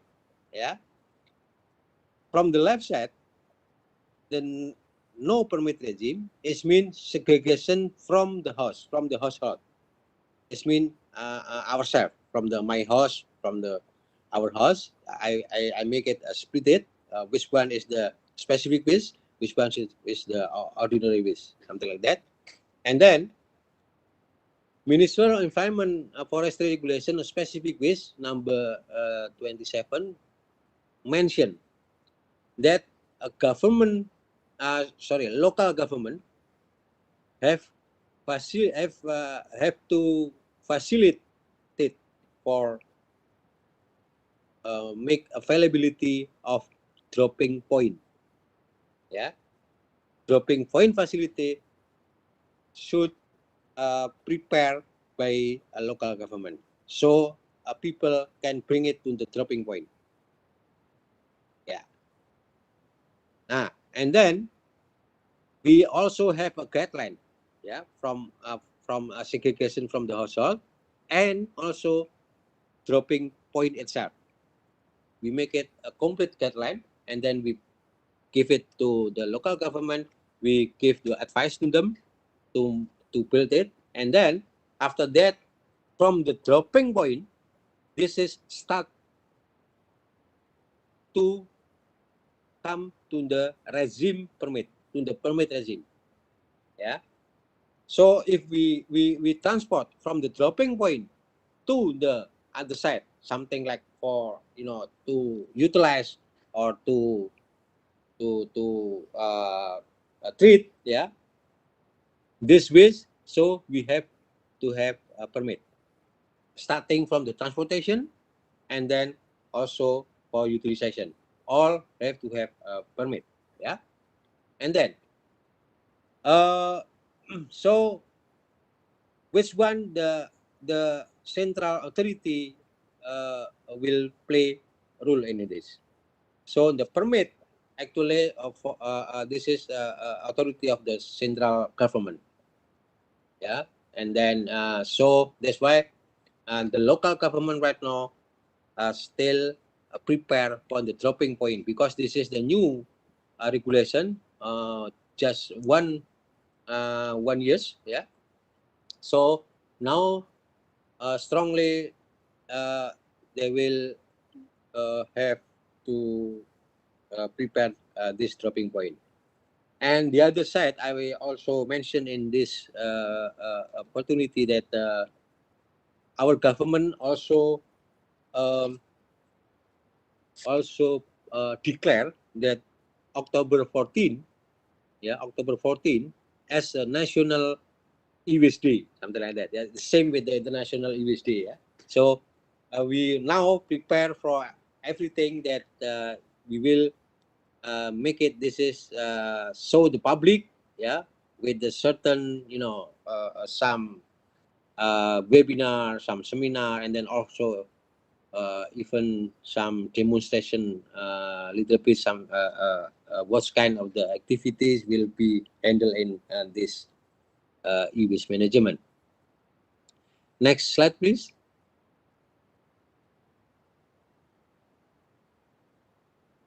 Yeah.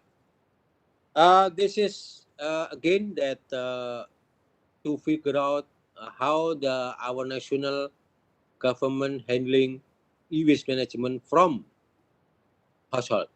Yeah, starting from our household, and then by retailer, distributor, shopping center, yeah, office, commercial activities, mainly as a source of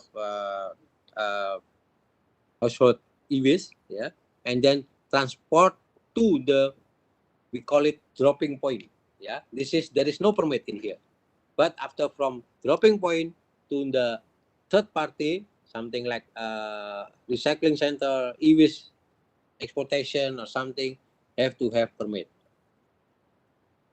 Now, government regulation number 22, 2021, like I mentioned before, mentioned regarding with the third party, how they play the rule for this. Yeah, next slide, please. This is a key output that e-waste inventory. We want to make it a database, the big database that will collect all of our source in Indonesia.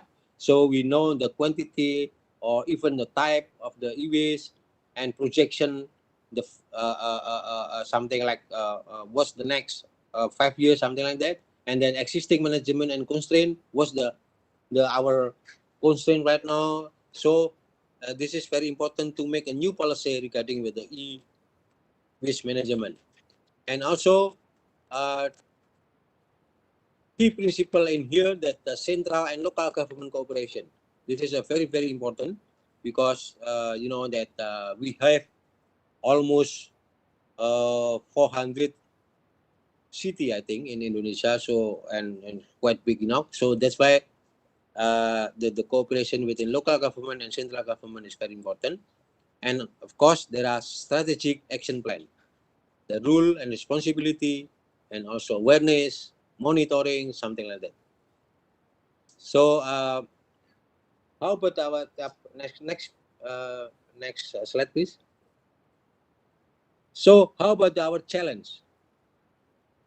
We have a 7 challenge that we face with the 7 challenge for the handling of our to treat the e-waste. So first of all, how to provide detailed guideline of specific waste management. So something like this program, so we can know each other what's kind of the policy and also what kind of technology will be implemented in our country. This is also very important thing to get the information, new information, and or even new technology, so can be considered to implement in our national area. And then how to improve infrastructure of specific waste management. Again, we have a big area in Indonesia, and so improving of infrastructure is very important. So this is again and again, and that local government has never stopped to think how to build infrastructure. So this will be suitable with the source they have. And then third is supporting the partnership program between local government and private sector. This is also very important. Like I mentioned before, it's not just with the local government, but also with the private sector. So this is will be developed everything, including develop of collecting or collection point. We need to find a way on handling the informal sector. Sometimes we consider this is not important thing, but this is important, can play a role, very important thing for informal sector, because in Indonesia so many informal sector that include in this e-waste management. So that's why informal sector always we put it as also as priority sector. Number 5 is we need to coordinate with the local government, like I mentioned before, to disclose the e-waste management system and to build program how to encourage community willing to collect. How they collect from each source in their area, something like that. So we give them advice, we give them guidelines, and so on. And number 6, to support coordination among electronic producer, refurbishment, recondition company, and also local government, how to build collecting point or collection point. Collection point, this is very important thing, because starting from this point, this will be managed properly, including we put into the database. So that's why if there are missing information regarding with the collection point, so our database will be not accurate enough. Yeah. And number 7, we also thinking about the EPR. We know that many countries also implement this EPR, but EPR is not easy one. Yeah, I heard that in Korea from the Samsung, the EPR program only 30 or 40%. So 60% is still missing. Yeah, something like that. So that's why EPR again and again we have to think about this. That this is also opportunity to make e-waste management can be done better. I think that's my presentation. So I bringing it back to the moderator. Thank you very much. Thank you to our speaker from Indonesia for his update on the e-waste management in Indonesia. Now our Filipino speaker is back online. So we would like to give the floor to Mr. Jerry Geronimo R. Sanchez.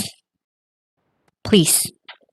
So our speaker will continue his presentation on the Philippines COVID-19 and e-waste management status.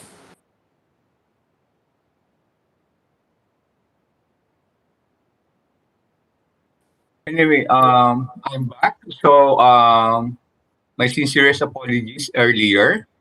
And I'm able to connect, but my WebEx now is in Chinese character. Anyway, I don't know how to manage this, but Justin, you just go. I'll just go along with the presentation. So I start with the outline. Can you hear me? Yes, we're good. Is there a sound, Justin? Yes, we can hear you. Okay. So we can move to the next slide. So I'm done with the e-waste statistics. So we have these registered generators, and then from the registered generators, we have this total. We have this total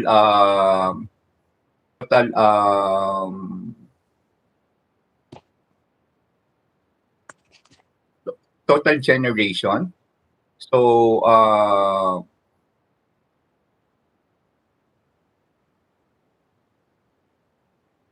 then it's 25,000, and then we have registered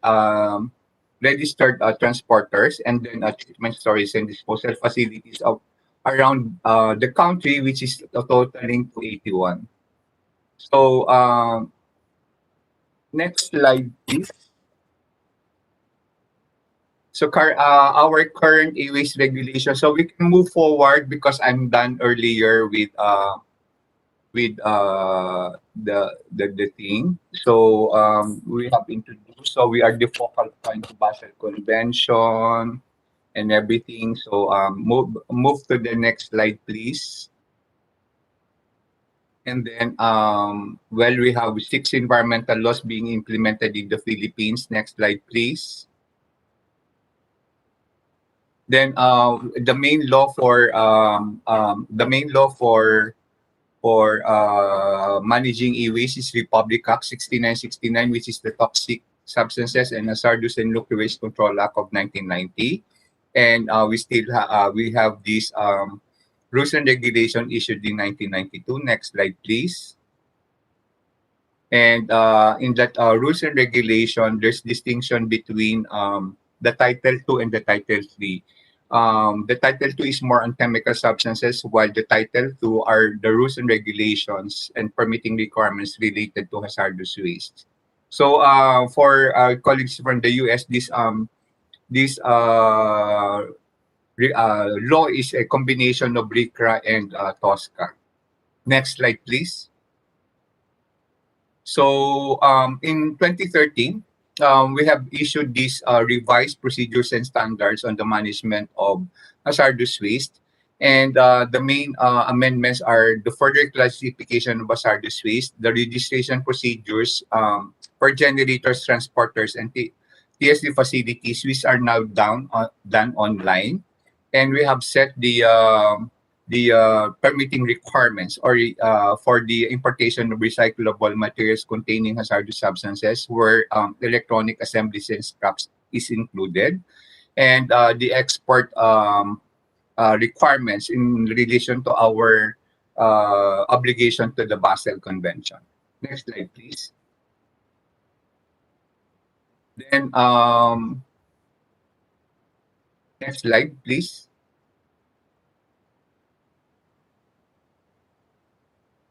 Okay, so we have 13 classes of hazardous waste in the Philippines, and the waste electrical and electronic equipment is assigned with M506, while we are now currently addressing those that are generated from the household. And for e-waste generated from the household, it is considered special waste under another law, which is Republic Act 9003. And it is assigned with M507. Next slide, please.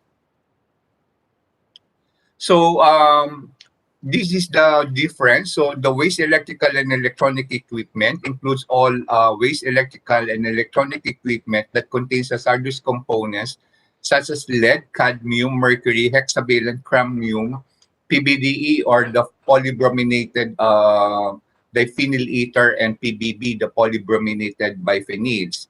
And that includes also its peripherals, for example, or for that is the ink cartridges, toners, and others. While for the special waste, it is the description is household hazardous waste such as paints, cleaners, batteries, lead acid batteries, display.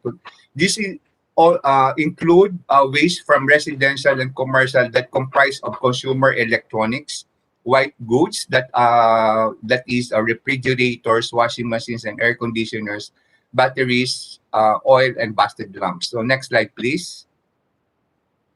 So these are the key players in hazardous waste management here in the Philippines. So as mentioned earlier, we have the generator, we have the transporter, and we have the TSD facility or treatment, storage, and disposal facilities. And these three actors are being regulated by us, the Department of Environment and Natural Resources Environmental Management Bureau. So next slide, please. So this is the hazardous waste management process. So we are now online. So the generator of hazardous waste shall be the one registering online and creating the manifest for the tracking. Then they can update the manifest, including the vehicle and the date of transport. Then there will be verification on the correctness of the quantity declared. And if yes, then the manifest will be acknowledged by the transporter, and then it will be printed, and then that will be the chain of custody document that until it reaches the treatment, storage, and disposal facilities. So once the waste has reached the TSD facility, they are given 45 days to have it treated or to have it treated. So that will be the end of the line, and a certificate of treatment will be issued. So next slide, please. So this is a bit clearer flow process. So the generators shall secure the permit to transport and create the manifest, as I have mentioned earlier. And sorry for that, because there's a simultaneous ASEAN dissemination workshop where we are attending, and it's starting at 11 o'clock. Anyway, to continue, the permit to transport, and then there will be a manifest, and then once it's reached the TSD facilities, it will be treated and certificate of treatment, and there are residues must be properly disposed of in a registered landfill. Next slide, please. Okay, in the Philippines, we have 6 categories of TSD facility. So most of our e-waste recycling falls under category D. Next slide, please. Which is facilities that recycle. So, and then these are the following are the list of recyclable materials containing hazardous substances that we still allow to be imported in support of our local recycling industry. And specifically listed in the materials are the electronic assemblies and scraps, which all electronic assemblies containing printed circuit boards, electronic components. But we have a note that import of EEE is allowed for direct resale and trading. And most of the importers are importing second-hand EEE intended for direct resale. Next slide, please. So we do export hazardous waste such as to be for recovery, treatment, and final disposal to countries which are parties to the Basel Convention, or to countries with existing bilateral, multilateral, and regional arrangement. So next slide, please.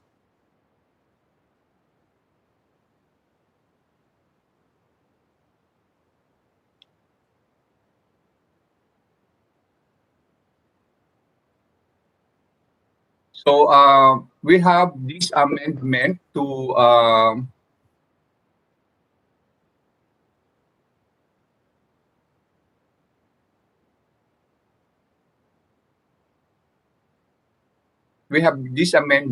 DNR administrative. Sorry, Justin, I'm trying to click because this is in Chinese. So I'm clicking my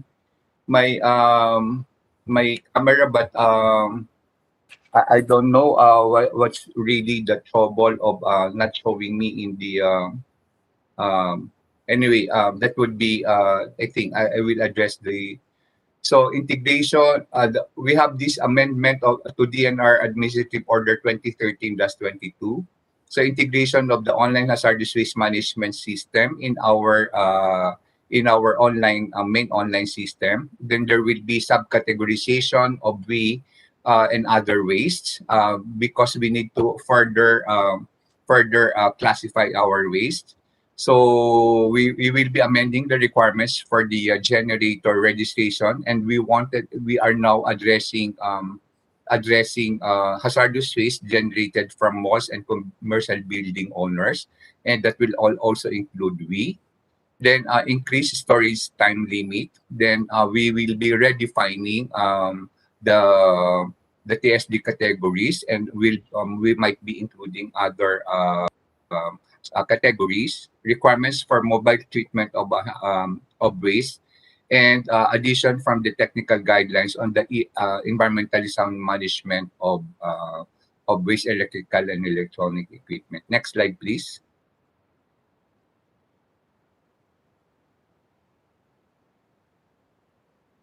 Next slide, please.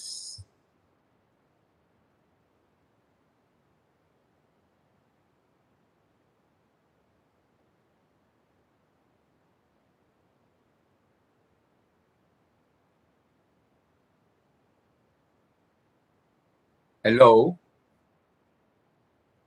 Yes, Jay, we can hear you.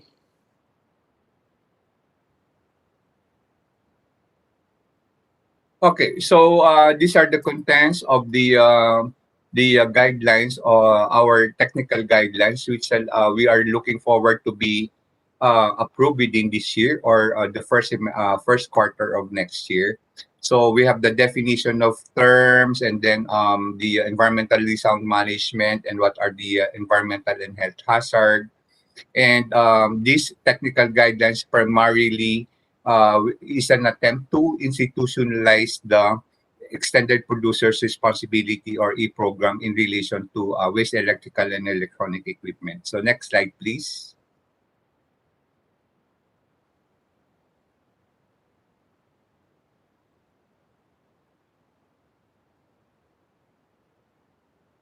Next slide, please.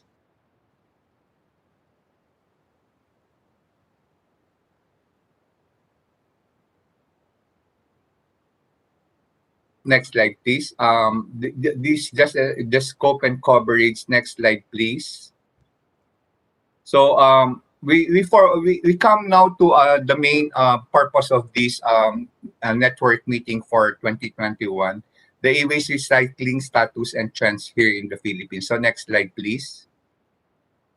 So best practices, that there are some companies in the Philippines who have initiated a voluntary take-back or extended producers' responsibility programs as part of their corporate and social responsibility.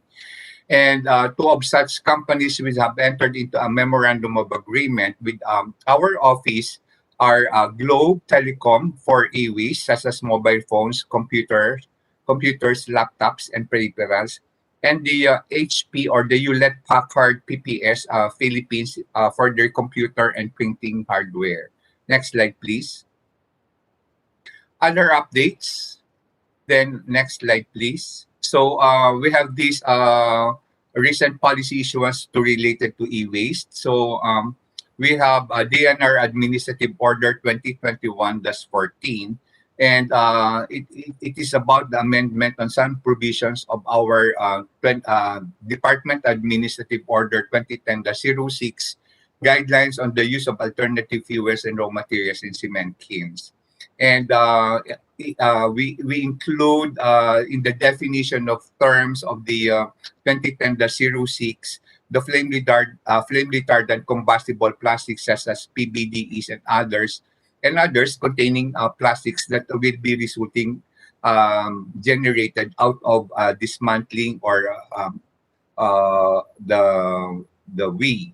Then all WE or e-waste except dismantled and segregated PBDE containing plastic waste as defined in Section 3 are not acceptable for co-processing. So we are addressing the residual. So how can we finally dispose of or make reuse in the circular economy the plastics that will be generated from a recycling of WE. Next slide, please. So currently, this is our project on the implementation of safe e-waste management under the UNIDO GEF will be terminated or completed by end of this year. And the global environmental benefits is we are looking at the 600 metric tons of PCB containing oil, but for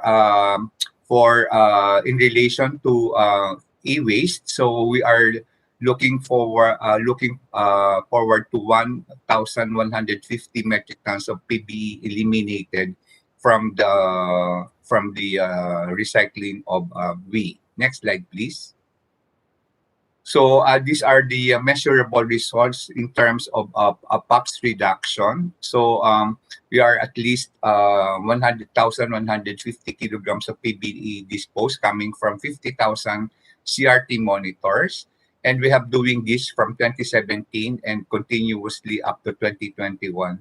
So the collection of CRTs started in 2019, and since March 2020, the project through our international recycling industries, our industry partner, continued its CRT collection in the TSD facility and other project sites, regardless whether we are in a pandemic situation. So next slide, please. And the target to ensure safe disposal of around 225 tons of lead-containing glass. So this is about this generated. These are the cathode ray tube. So disposal of lead-containing glass through UNIDO RII contract, and then our IRI I, or the International Recycling Industries, which is a private company on recycler of e-waste, collects the CRTs from the our TSD facilities and project sites and transport it to their facility. And then the glass containing lead containing glass are properly disposed of through encapsulation. Next slide, please. Then this is just a show or a share of the progress of our operations of the TSD facility for e-waste. As I mentioned before, during the 2018 workshop here in the Philippines that we're just starting, and we have formalized the e-waste recycling by registering at the local level. So the TSD facility has been operational since the 16th of January 2020, and there are only 8 personnel in the facility and 20 e-waste busters. We call it e-waste busters because they're involved in the collection, and the activity is dismantling of CRT, TVs, and other e-waste. And then they're doing the monitoring of bromine and other heavy metals, such heavy metals in plastic casings through the use of XRF, and then they are properly securing permits from our office. So next slide, please. So just a show just to share that this is a face-to-face training for the IWS in the TSD facility. Then following the safety protocol. So this is the hands-on training, the facility where there's a spirit of inclusivity, and you would see women are involved in this in the dismantling and in the operation of our dismantling facility at the barangay. So barangay is the smallest unit of government here in the Philippines. So next slide, please. So we taught them on how to use the XRF. So we have conducted several trainings. We started it in September 2020 and continuously this year on the use of the X-ray fluorescence spectrometer. So next slide, please. Hi, Jerry, could you start wrapping up?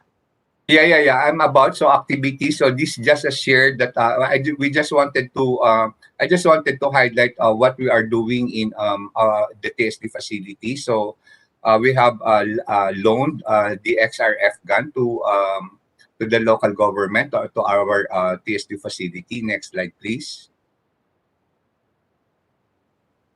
Then this is the situation where there will be inventory of and the collection of the electronic waste from the different barangays and from the other substations or transfer stations within the barangay. Next slide, please.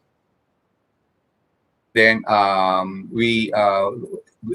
talk about the inclusivity of women. So this is the online webinar on women e-waste dismantlers that was held March of this year. So next slide, please. And then we regularly conduct environmental monitoring in the project site to ensure that from the past and the present that if there are reduction in the concentration of some heavy metals and other priority chemicals of concern resulting from the illegal dismantling of we. Next slide, please. Then we have already nominated for the ASEAN Award 2021 the informal dismantlers or samahan ng mga ngalakal. So, and this is the gender component of the project that was featured in the UNIDO GFF website. So we're sharing that link for others to see, and the informal women workers organize and learn to safely recycle e-waste in Manila. So next slide, please. Then recently, just last week, that there will be a replication from other barangay or other local government unit. And this is just a share of a groundbreaking for another barangay in Malabon, which is called Malabon City. And through our close cooperation and working relation with our Eco-Waste Coalition, which is a civil society, and this is a groundbreaking for another e-waste category FTSD facility that will be operated by a local government unit. Next slide, please. And there was a memorandum of understanding signed in the Kapulong. Next slide, please, in the area. And in the 10 years of IEMN, so next slide, please. So IEMN has been the platform for exchange of information in the member counties. So our participation to the IEMN has contributed to the EMB's formulation of these proposed policies and the technical guidelines on the which is will institutionalize EPR, as I've said earlier. And IEMN also provided the opportunity for the DNR EMB to share with the other members our experience in e-waste management. Next slide, please. And we have, as I've said, we have hosted the 8th workshop in 2018 here in the Philippines. So next slide, please. That is the IEM and Happy Family picture. So for the next 10 years, so we will be issuing the DAO and the amendment of the DAO 2013-22, the implementation of the APR scheme, and then strengthen collaboration with local government units in the collection of household hazardous waste, including e-waste. So next slide, please. Then replicate with other barangays the activities of UNIDO project on e-waste as Barangay TSD facility for household hazardous waste and linking the informal recyclers to formal sector, and to continue continuously cooperate and network with relevant organizations such as this IEMN and other developmental partners to further improve e-waste management in the country. So next slide, please. And that, I think that will be all. Next slide. So thank you, and my sincerest apologies for the technical glitch in this presentation. Good morning, everyone. Thank you, Jerry, for your sharing. We will now invite our next speaker, Ms. Nur Alia Shafi, Assistant Director of Hazardous Substances Division at the Department of Environment, Ministry of Environment and Water from Malaysia. Please welcome our next speaker, Ms. Nur Alia Shafi. Thank you so much, Secretariat, for inviting Malaysia for the IEMN platform. So basically, the electrical and electronic waste management mechanism is in Malaysia is currently under the Department of Environment in Malaysia. So, next slide, please. So this is basically the overview and outline of my presentation. So next slide, please. Sorry, next slide, please. Thank you so much. So basically, this is the current e-waste scenario in Malaysia, where we have previously there is an improper handling of the hazardous materials. So due to this, there's no proper e-waste management, and also most of the industries are only identifying economically viable materials such as gold, copper, and other metals. So due to this, most of the e-waste and other parts of e-waste that are not valuable, they have been disposed to a landfill, or are difficult to identify where is the source of disposal. So most of the e-waste in Malaysia previously are handled by informal sectors such as NGO, door-to-door collectors, charitable organizations, scrapyard dealers, and also second-hand store. Next slide, please.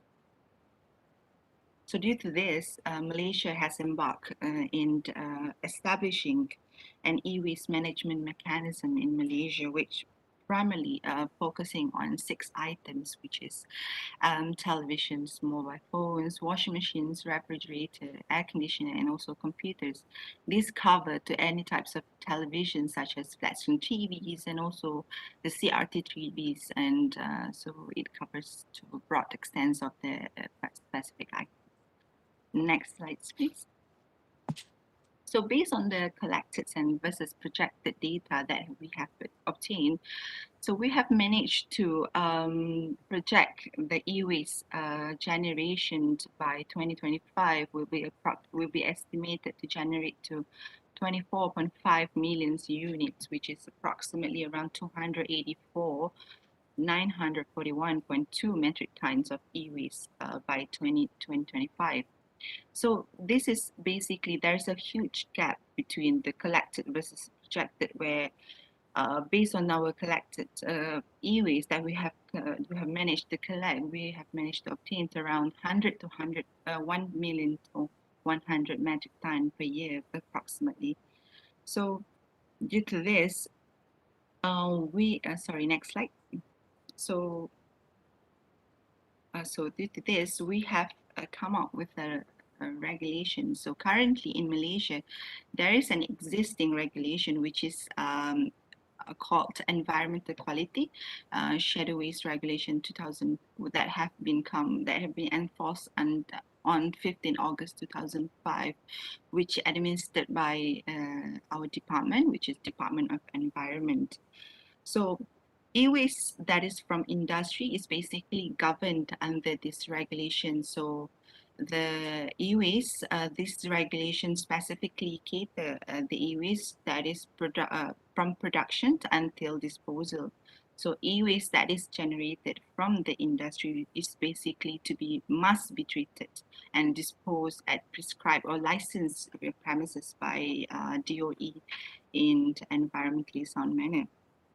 So basically, under the e-waste for industry regulation, which is the Environmental Quality Shadow Waste Regulation 2005, which is it basically covers the assembly of electrical and electronic components. So whereas the issue in Malaysia is basically on the household e-waste per se. So the household e-waste, we have drafted a household e-waste regulation, which is called Environmental Quality Shadow Waste, Shadow Electrical and Electronic Equipment Waste that is currently under the review of our Attorney General Chambers. So these regulations primarily applies the extended producer responsibility, which the producer is responsible to ensure the environmental sound management of the electrical and electronic equipment after the end of life.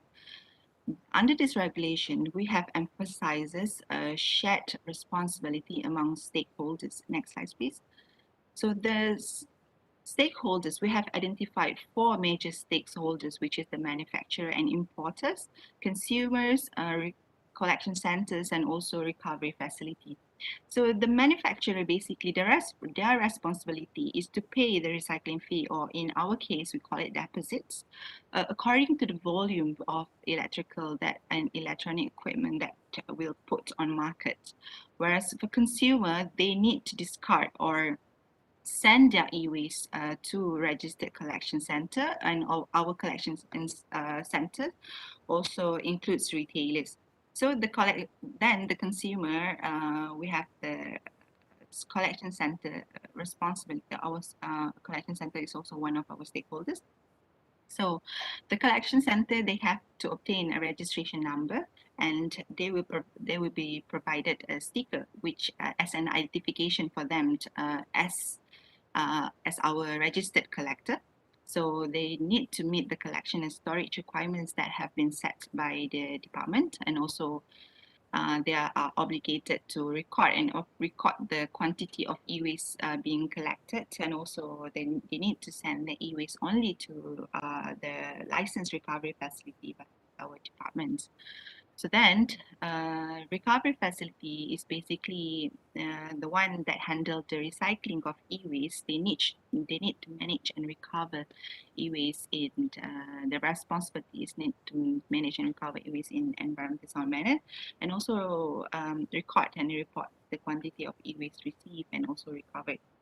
So the collection center basically, due to the informal sectors that previously has been handling the e-waste, so we encourage or promote collection centers such as NGOs and also retailers to be registered as our collection center. Next slide, please.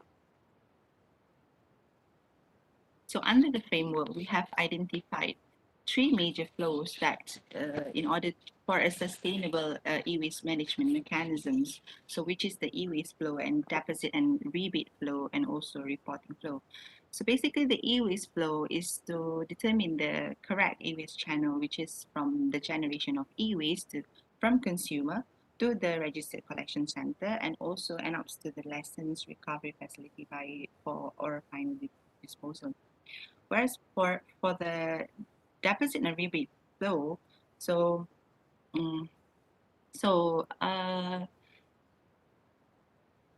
they need it determines the implementation of the deposit and rebate schemes where manufacturers and importers will pay their deposits for the E&E that put in market, and also rebates will be given to facilities such as collection center and also recovery facility for the e-waste that have been managed in ESM and ESM.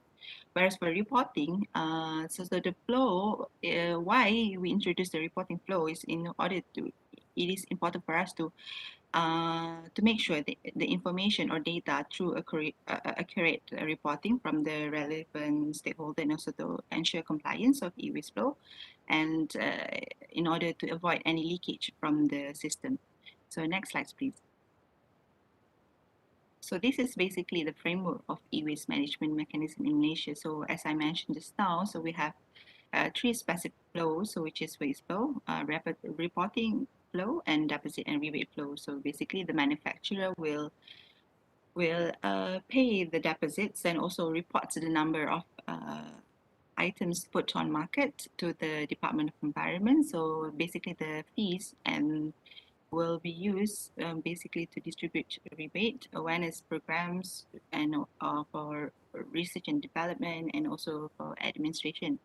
So for the next part, which is for the consumer or the waste generator, they are obligated, they need to send their e-waste to the collection center, and then the collection center will have a transporter, a licensed transporter to transport their e-waste to the licensed recovery. So then they need to report the number of e-waste sent to licensed recovery facility. This is important for us to evaluate the amount of rebates to be distributed to the collection center and also the recovery facility. So next slide, please. So basically, this is the current e-waste recovery technology that have been implemented in Malaysia. We have mechanical processes, which includes all the following process, and also the chemical thermal processes, which is the hydro and pyrometallurgy. So right now we have approximately around 100 partial recovery facility or recovery facility where they basically covers the mechanical processes. Most of it covers the mechanical processes.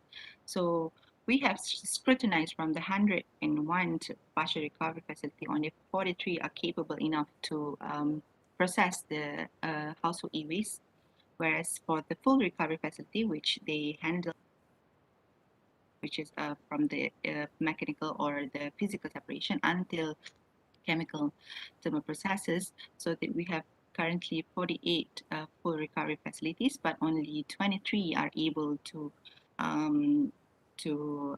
process the household e-waste. Next slide, please.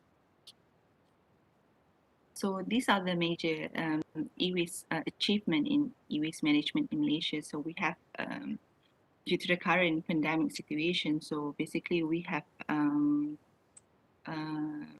gather all our state's offices in order to introduce more collection center, as the collection center need to be more close to the community, to the consumers. So we managed to introduce for the past 10 years until now, so approximately around 178 collection center throughout Malaysia, which is even in Sabah Sarawak. So from there, we have identified an increased number of awareness. So a lot of participation among locals, organization, and also local authority and they have expressed their interest in terms of e-waste and their interest in knowing and knowledge per se on the e-waste awareness.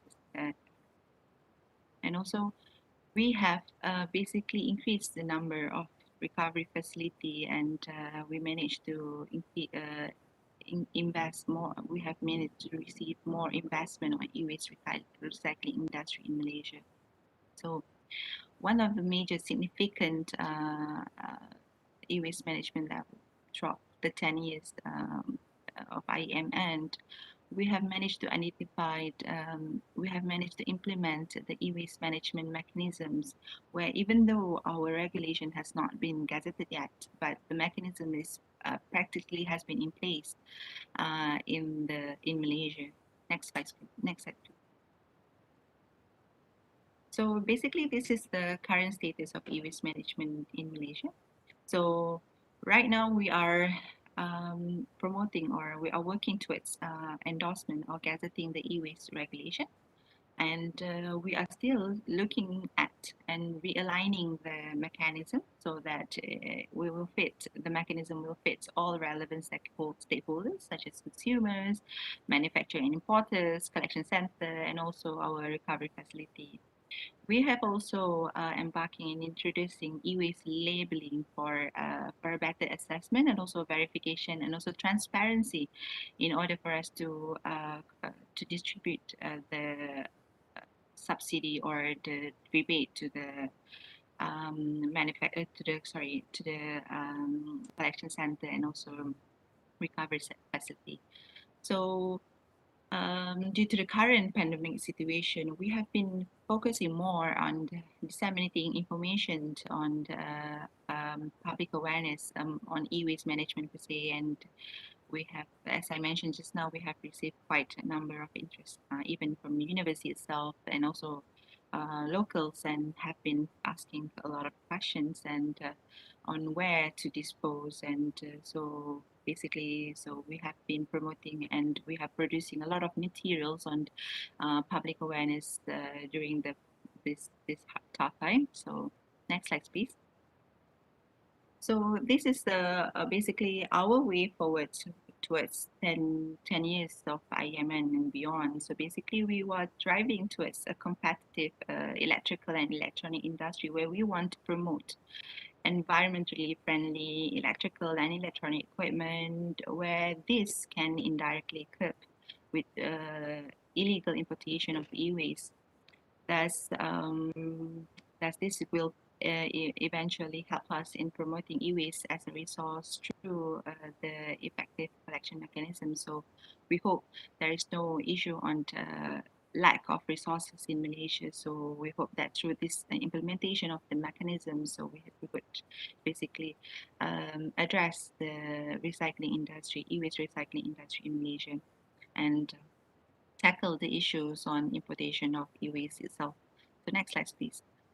So basically, our hopes and to the IEMN platform. So in order for Malaysia to achieve sustainable e-waste management in Malaysia, so we would like to request support and assistance maybe to IEMN platform in capacity building and also knowledge sharing on the emerging e-waste recycling technology.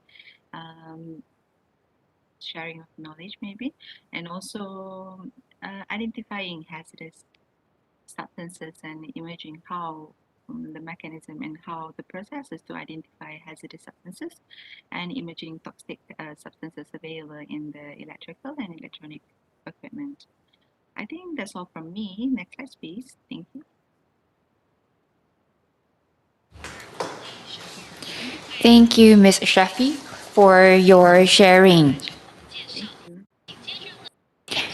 Our next speaker is Dr. Lee Ji-wen, Director of Center for Green Economy of CIER. She's going to share with us Taiwan's outcome of and outlook for e-waste management as we celebrate the 10th anniversary of IEMN. Please welcome Dr. Wen. Good morning. Ladies and gentlemen, it's really nice to meet old friends and new friends on internet. My name is Lee Ji-wen. I'm a research fellow from the Center for Green Economy in Zhonghua Institution for Economic Research. And Zhonghua is a think tank for the government, and the Center for Green Economy is specialized in the environmental policies, especially to promote the circular economy and the low carbon economy. So today, I'm really honored to be here, especially we are also celebrating the 10th anniversary of IEMN. And our US partner, Justin, has mentioned the background earlier. So due to the time limitation, I will give you a very quick overview of IEMN. I think the original idea is to encourage the recycling of triple E waste, since Taiwan is ranked one of the biggest triple E production in the world, and the residual value is high, so the Taiwan has started the recycling fee system quite early in the 1998. And the purpose of IEMN here is trying to identify global expertise and share the experience, the issues on those important topics.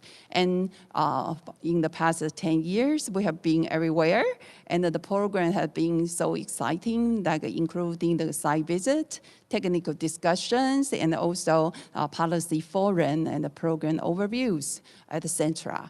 And we can see that our partner, Justin, has mentioned we initiated the workshop from the 2011 and with our US partner and invited experts from all over the world.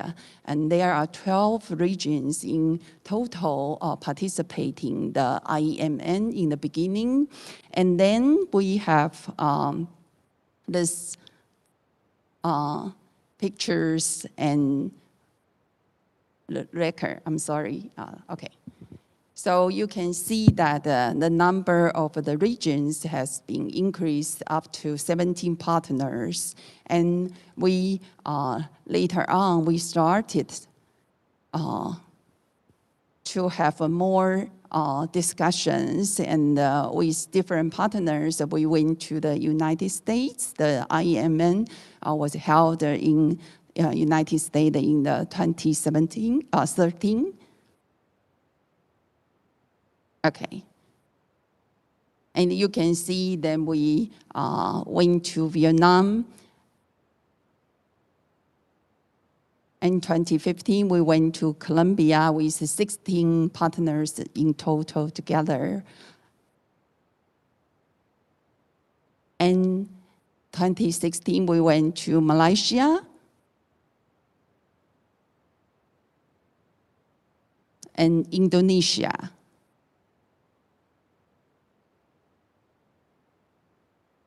In 2018, the IEMN was held in Philippines. Thanks to Gary, he has mentioned that there were more than 60 experts in total there. And 2019, we went to Thailand.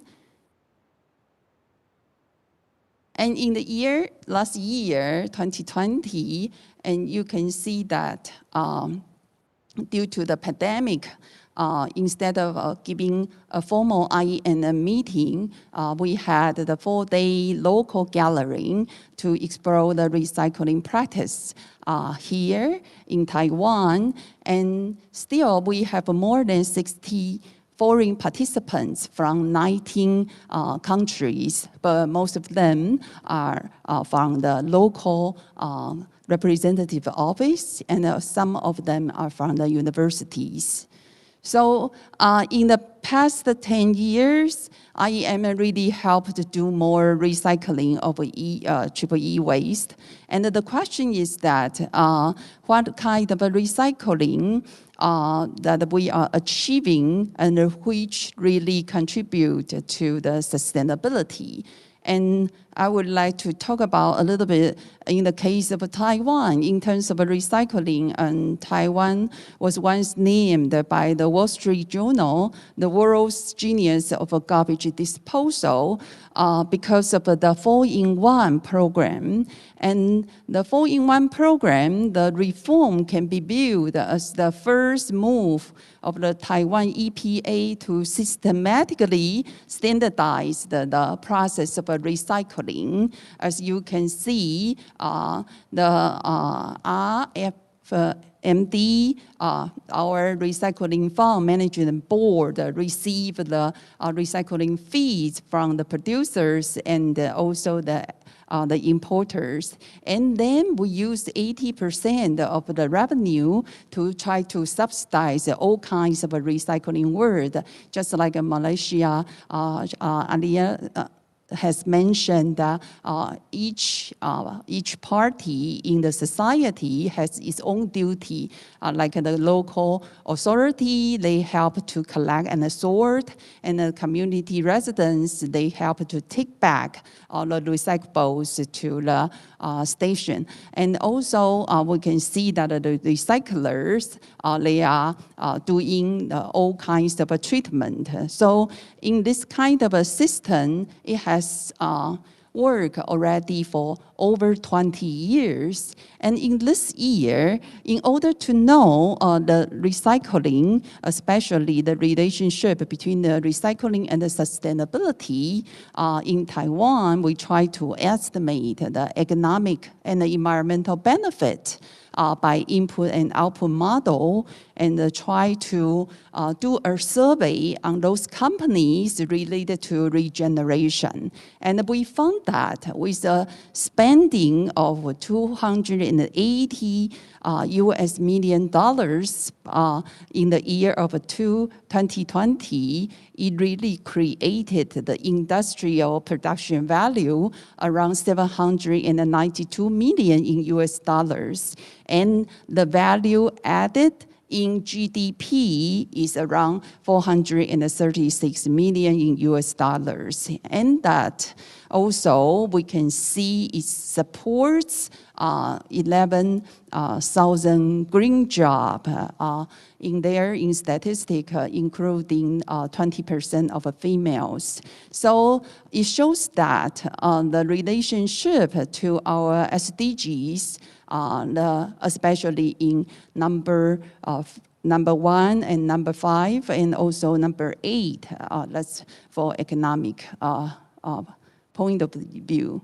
And then we can see in terms of environmental benefits, not just the collection rate, recycling rate, or recovery rate we care, but also by this recycling, it can also avoid the air pollution by reducing the incineration. And also, you can see on the bottom of the blue part, you can see the substitution of a secondary material instead of using the raw material. And here we can create the benefit of a CO2 reduction. So the benefit here, you can see in total is about 10 times of original the spending, and the benefits also related to SDGs number 11, 12, and 13. So in conclusion of our study this year, we have seen that recycling is really the way and the sustainable economic activity to achieve SDGs, since it's not only create environmental benefit, but also the economic benefit, and we can see toward the sustainability. And however, with other countries, the same, there are still more challenges that we are facing in Taiwan as well.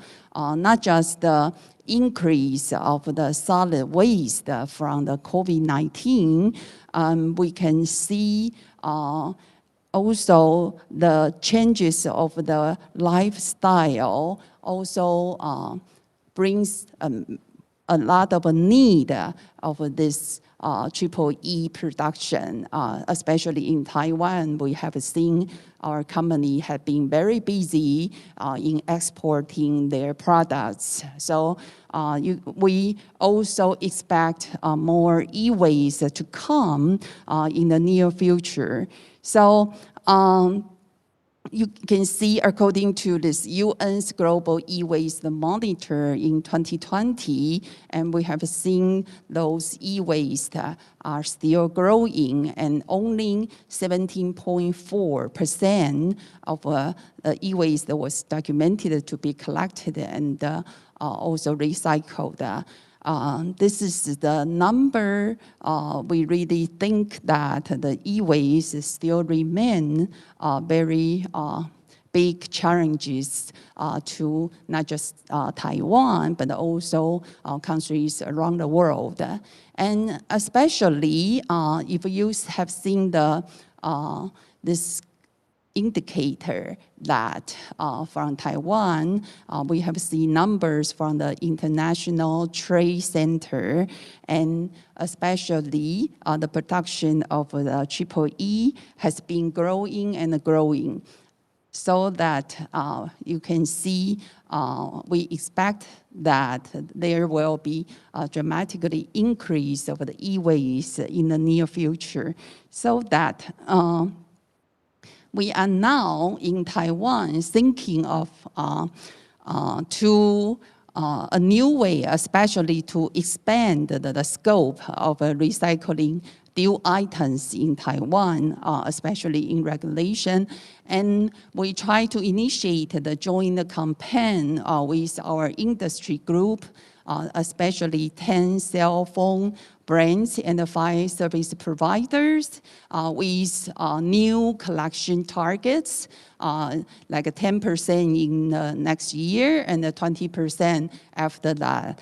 And this kind of new approach is trying to get more industry involvement in the first stage, and then have more EPR regulation mandates behind. And we hope that this new approach can give us more results of recycling outcome. And this action plan already kick off in the August this year, and we expect that next year we will try to figure out how much recycled volume, and also how much the new recycling flow. And we will see how that happen. But still in here, we see a big challenges in Taiwan. And also we have seen the new way to deal with the challenges that we try to estimate not just the original recycling rate, collection rate, but also what I just mentioned. We need to think about especially how that contribute to different environmental problems like air pollution, like this kind of CO2 reduction. So the contribution of the e-waste management, and also the the circular economy will be really significant to contribute to our climate change mitigation. Okay, so I wish that in the next 10 years of our IEMM meetings, we are not just discuss about the original environmental benefits, but also we can talk about more on this kind of cost-benefit analysis on e-waste management, especially the contribution to the CO2 reduction. So in order to maximize the social benefits, I would say that the more expert and the more workforce are needed in our IEMN, the network. So including this kind of a secondary material detectors and also the environment managers and also transit system managers. I think those people are really needed for our future. Thank you, and let's continue to do more in the future together. Thank you. Thank you to Director Wen for your introduction. So now it's time for the Q&A session. So Director Wen will be the moderator for the panel discussion. So I would like to give the floor to Director Wen. For those of you who have questions, please leave your name and title in the chat room, and we're going to answer your question. So please seize the opportunity to raise your question. Thank you. Okay. I would like to thank all the experts for being with us today here. I believe we all have learned so much from our speakers from different regions. So this is really special for everyone to learn. So if you want to raise your questions, you can simply turn on your video or to raise your hands, and I will call your name, or you can leave your message here online that I can simply repeat your questions for our experts. So I already see some questions on our list. So I will first refer our questions to our partner in US, Warren, and people like to know that. Could you explain how the 93% material recovery rate is achieved in the US? And also, the second question to you is that, are there any challenges that you would anticipate when the collection program expanded to a wider scope of WEEE, particularly if appliance with refrigerators will be collected? Certainly, thank you. Regarding the 93%, so when you break down the e-waste about from in Australia, we're about 50% metals, where you can get a very high recovery rate, and a lot of that gets processed in Australia. So we get 99, 100% on the metals. The glass, the clean glass, tends to get used as a road base or a construction material, so you can get full recovery there. We are fortunate that the leaded glass from CRTs, we have a lead smelter in Australia, so the leaded glass goes there, the lead gets recovered, the glass gets used as a fluxing agent. The main areas, and I mentioned before, the printed circuit boards, you only get, and printed circuit boards are about 4 to 5% of the output yield, but you only get about a 30% recovery on those if you're using a thermal treatment. Some of the chemical treatment systems can get a better recovery, but not many people use them. But the big issue is probably the plastic, which historically, and it's a very good question to ask about this, historically we have exported it overseas, and the various countries have been processing it, have been reporting back recovery rates of 97, 98, 99%. And I can see from many of the speakers today, everyone's across the issue around the BFRs and the pop chemicals and so on. So I believe that the claims of achieving those high rates in previous years probably weren't following regulation the way they should have. So now that we have to recycle in Australia, the research that we've been doing recently, we think you'd be lucky to get a 50% recovery on your plastic if you're following regulations to the letter. So that 93% is likely to drop unless we can determine some way to deal with the high BFR and the high pop content in some of the e-waste plastic. Because I was noting one of the speakers with the CRT program, essentially the CRT plastic is being diverted and destroyed and not recycled, which is probably something we'll have to adopt in Australia if we're going to take this seriously. So yes, we will get a lot of pressure on that number, and I expect to see it go down.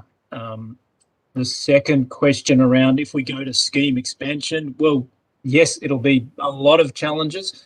I'm really pleased someone asked about refrigerators because it's an issue I've been raising in Australia because the refrigerant gases on a fridge in Australia get recovered, a part of legislation, but the foam insulation around the fridge, when you shred a fridge through normal metal shredding, you're releasing CFC and HCFC gases through that process, and it's just as significant as what's in the compressor.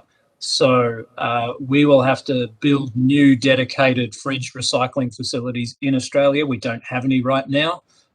So that I've seen them in Europe, but we'll need those in Australia. And then there's some other equipment. Solar panels will be included likely. They require a very different recycling regime to be able to process them appropriately. So there'll be some technology challenges, but I like to see it as an opportunity. If we now have 500,000 tonne a year that has to be processed appropriately, and through our EPR or product stewardship framework, there will be money available because the producers will be paying for the recycling. So plenty of opportunity for investment in new infrastructure. So we expect to see that over the next 5 to 10 years, a lot of investment in Australia.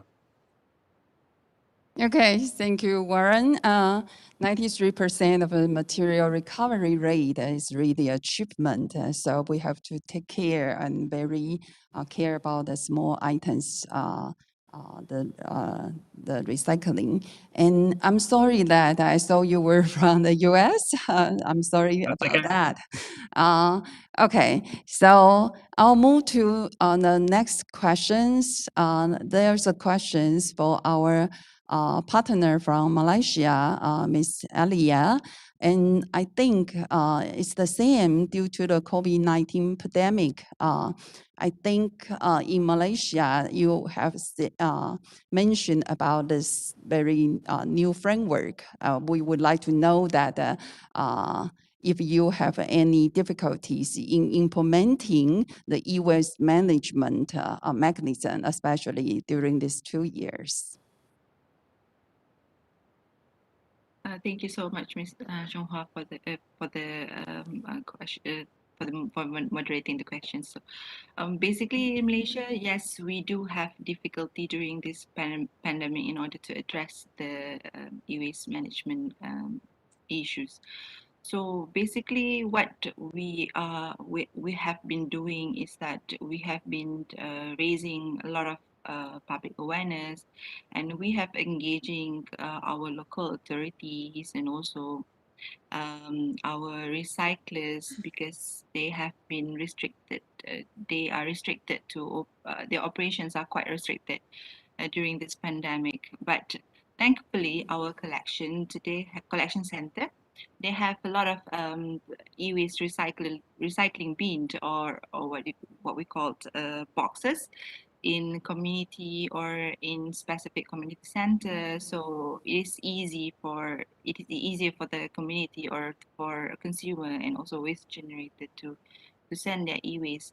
So why we Malaysia focusing on collection? Because basically the recovery part is tackled or basically is governed under the existing regulation, which is the shadow waste regulation. So now Malaysia, with the new regulation, we are basically covering the front part, which is from the waste generator towards the in the EPR schemes, and also in covering the waste generators or the collection centers. So we are now promoting, or we are now covering the front part of it. So because the end part is basically covered under the existing regulation. So so we have been conducting a lot of webinar and also a discussion through an online platforms in order to basically realign everything so that everyone is in the same page on the e-waste management mechanism in Malaysia. So so we are thankfully that we have managed to introduce almost 50 something this year, 40 something collection center this year. So we applaud our state offices for their support and also encouragement to engage with the states governments also. So I guess that's all. Okay, thank you, Alia. I think exactly like the Chris Newman has said that in US, the recyclers are having the difficulty finding not just the workers, but also the transportation. So probably, Chris, I think you have maybe some questions for the speakers that you want to raise. Yes. One of the things that I thought was interesting to hear about was the informal workers that do e-waste processing. I was wondering if any of the speakers could talk a little bit about how they are engaging or maybe considering to engage in informal workers, particularly from the environmental performance area, but also any worker health and safety experiences that they might have with this workforce. Okay, this is the question about the informal sector. I would like to invite the speakers to answer the questions on that. Anyone?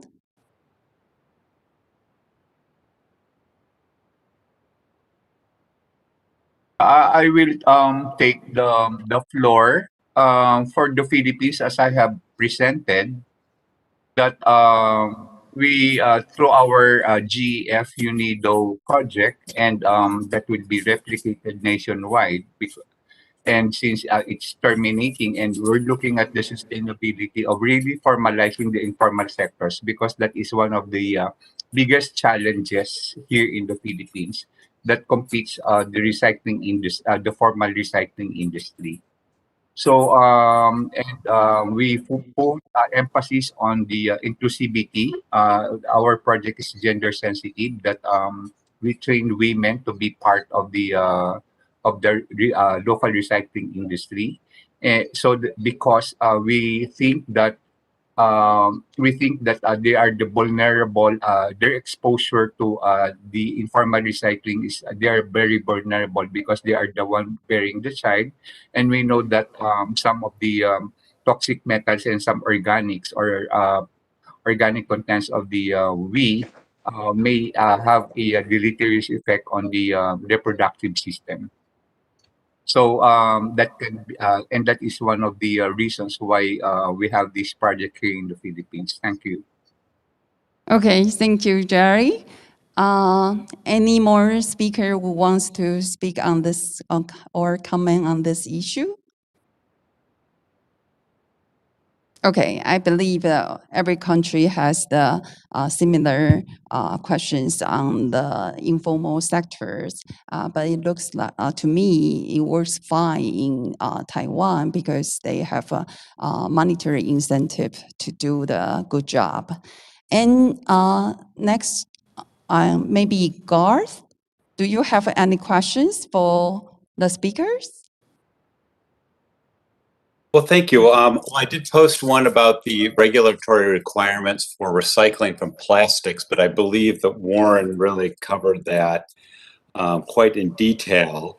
I guess the one question I do have is kind of given the demands of the emerging renewable economy, I'm curious as to whether there's any specific initiatives underway to enhance the recovery of rare earth metals or precious metals or so forth, so that we can begin to start to have a much more kind of broader, robust circular economy to help support the renewable energy industry going forward. Okay, thank you, Garth. Is there anyone who wants to talk about the demand of renewable energy? Because in Taiwan, we are starting a program for this renewable energies, especially recycling program. And we just started, maybe later on, we can get more information to our friends. And because of our time limit, we have to cut this Q&A section short. And thank you everyone for the questions. And I believe we all have learned so much from our speakers from different regions. And maybe we already get some idea to have the next actions together. So we really look forward to working with you soon. Before that, please remain healthy during the pandemic. And so I'll look forward to seeing you next time. Thank you. Thank you very much for all your participation. This concludes the 2021 IEMN Virtual Annual Meeting. Before we officially conclude, we would like to invite the Secretary, Mr. Xie, to deliver his closing remarks. 各位贵宾、热火的伙伴及台湾的朋友，大家午安。这次国际电子废弃物管理伙伴线上年会，经过半天热烈的交流，日子将圆满的落幕。在此特别感谢会议中担任专题演讲还有主持的贵宾。那由于各位的辛劳付出，让这次会议能够顺利圆满完成。所有与会的来宾也获益良多，同时感谢线上各位的虔诚参与，让此次的会议增色不少。仅在此向各位致上最诚挚的敬意与谢忱。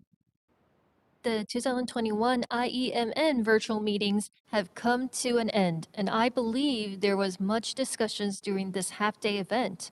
I would like to thank all the guest speakers and host of the event for their contribution to IEMN. Also, thanks to all the participants for making the event a success. 因为受到 COVID-19 疫情的影响，那全球的经济动荡，消费市场也低迷。可是在资讯系统的产品，因为受到居家办公跟远距教学的需求，所以在不管是商务或教育笔电或平板等等，这用量大幅的增加，在未来会产生大量的电子废弃物。因此呢，现在正是加速布建全球电子废弃物回收处理体系的重要时机。Because of COVID, global economy and markets have reached a depression. However, due to a new work style arose from COVID, the sales computers and related products have greatly increased, and I believe they will contribute to the amount of e-waste in the future. This is why now is the time to further strengthen e-waste management. 当然，在制度建立的推动过程中，那因为各国的社会经济环境的差异，无可避免的遭遇的问题跟挑战也不同。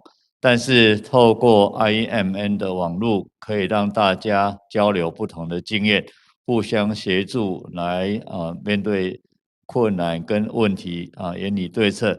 因此，我们希望今天第一次线上的会议，不仅打破时空的限制，成就1年1次的重要机会，未来也能以列车头的这样的一个